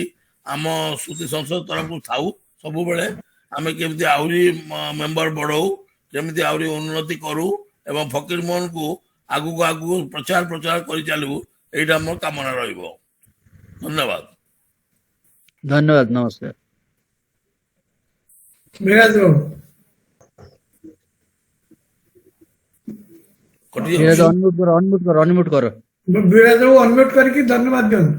ମୁଁ ପୁଣି ଥରେ ସମସ୍ତଙ୍କୁ ନମସ୍କାର କରୁଛି। ଆଉ ଏ କାର୍ଯ୍ୟକ୍ରମକୁ ସଫଳ କରିଥିବାରୁ ଆଜିର ମୁଖ୍ୟ ଅତିଥି ଡକ୍ଟର ରବିନାରାୟଣ ସେନାପତି, ମୁଖ୍ୟ ବକ୍ତା ପ୍ରଫେସର ଗଣେଶ ପ୍ରସାଦ ଦାସ, ଆମର ଦିଗ୍ଦର୍ଶକ ଶ୍ରୀଯୁକ୍ତ ଅମୀୟ ପଟ୍ଟନାୟକ, ଆମର ସଭାପତି ସର୍ବୋପରି ସଭାପତି ଜୀବନ ମହାପାତ୍ର ଏବଂ ଆମର ସଂସଦର ରଜତ ବାବୁ, ନିରଞ୍ଜନ ପଣ୍ଡା ସାର୍,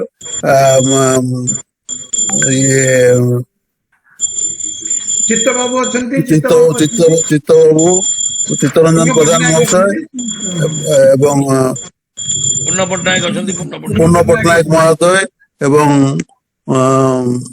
ଆଉ କିଏ ଅଛନ୍ତି? ସବୁଠୁ ପ୍ରଥମରେ ଲକ୍ଷ୍ମଣ ପାତ୍ର ଆସିଛନ୍ତି।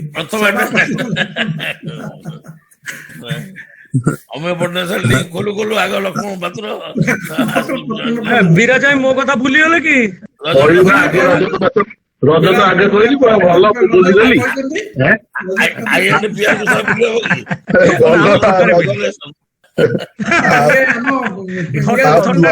ଶ୍ରୀଯୁକ୍ତ ବିଜୟ କେତନ ପଟ୍ଟନାୟକ ମହୋଦୟ ଏବଂ ଆହୁରି ବହୁତ ଆମର ତାଳପଦେଶ୍ୱରୀ ସାହିତ୍ୟ ଆସନରୁ ସତ୍ୟଜିତ ଦାସ ଆଉ କିଛି ବୁଦ୍ଧିଜୀବୀ ଯେମିତି ଲକ୍ଷ୍ମଣ ପାତ୍ର, ସତ୍ୟଜିତ, ସୁରେଶ ମାଝୀ, ସ୍ୱାତି ମହାପାତ୍ର, ଅଞ୍ଚଳ ଦାସ, ବିନୟ ମଲ୍ଲିକ, ଏମାନଙ୍କୁ ସମସ୍ତଙ୍କୁ ଯୋଉମାନେ ଏଥିରେ ଅଂଶଗ୍ରହଣ କଲେ ସମସ୍ତଙ୍କୁ ମୁଁ କୃତଜ୍ଞତା ଜଣାଉଛି, ଧନ୍ୟବାଦ ଜଣାଉଛି। ଏ ଫକୀର ମୋହନଙ୍କ ଜୟନ୍ତୀ ଗୋଟେ ମାଧ୍ୟମ ଯାହା ମାଧ୍ୟମରେ ଆମେ ଫକୀର ମୋହନଙ୍କ ଚର୍ଚ୍ଚା କରିପାରୁଛୁ ଏବଂ ସେ ଚର୍ଚ୍ଚା ନିଶ୍ଚୟ ଆପଣମାନଙ୍କ ଦ୍ଵାରା ଗୃହୀତ ହେବ ବୋଲି ମୁଁ ଆଶା କରିବି। ନମସ୍କାର। नमस्कार ଅଭ୍ୟାସ ରହୁ ନମସ୍କାର। ଚର୍ଚ୍ଚା नमस्कार नमस्कार। କାଟିବି।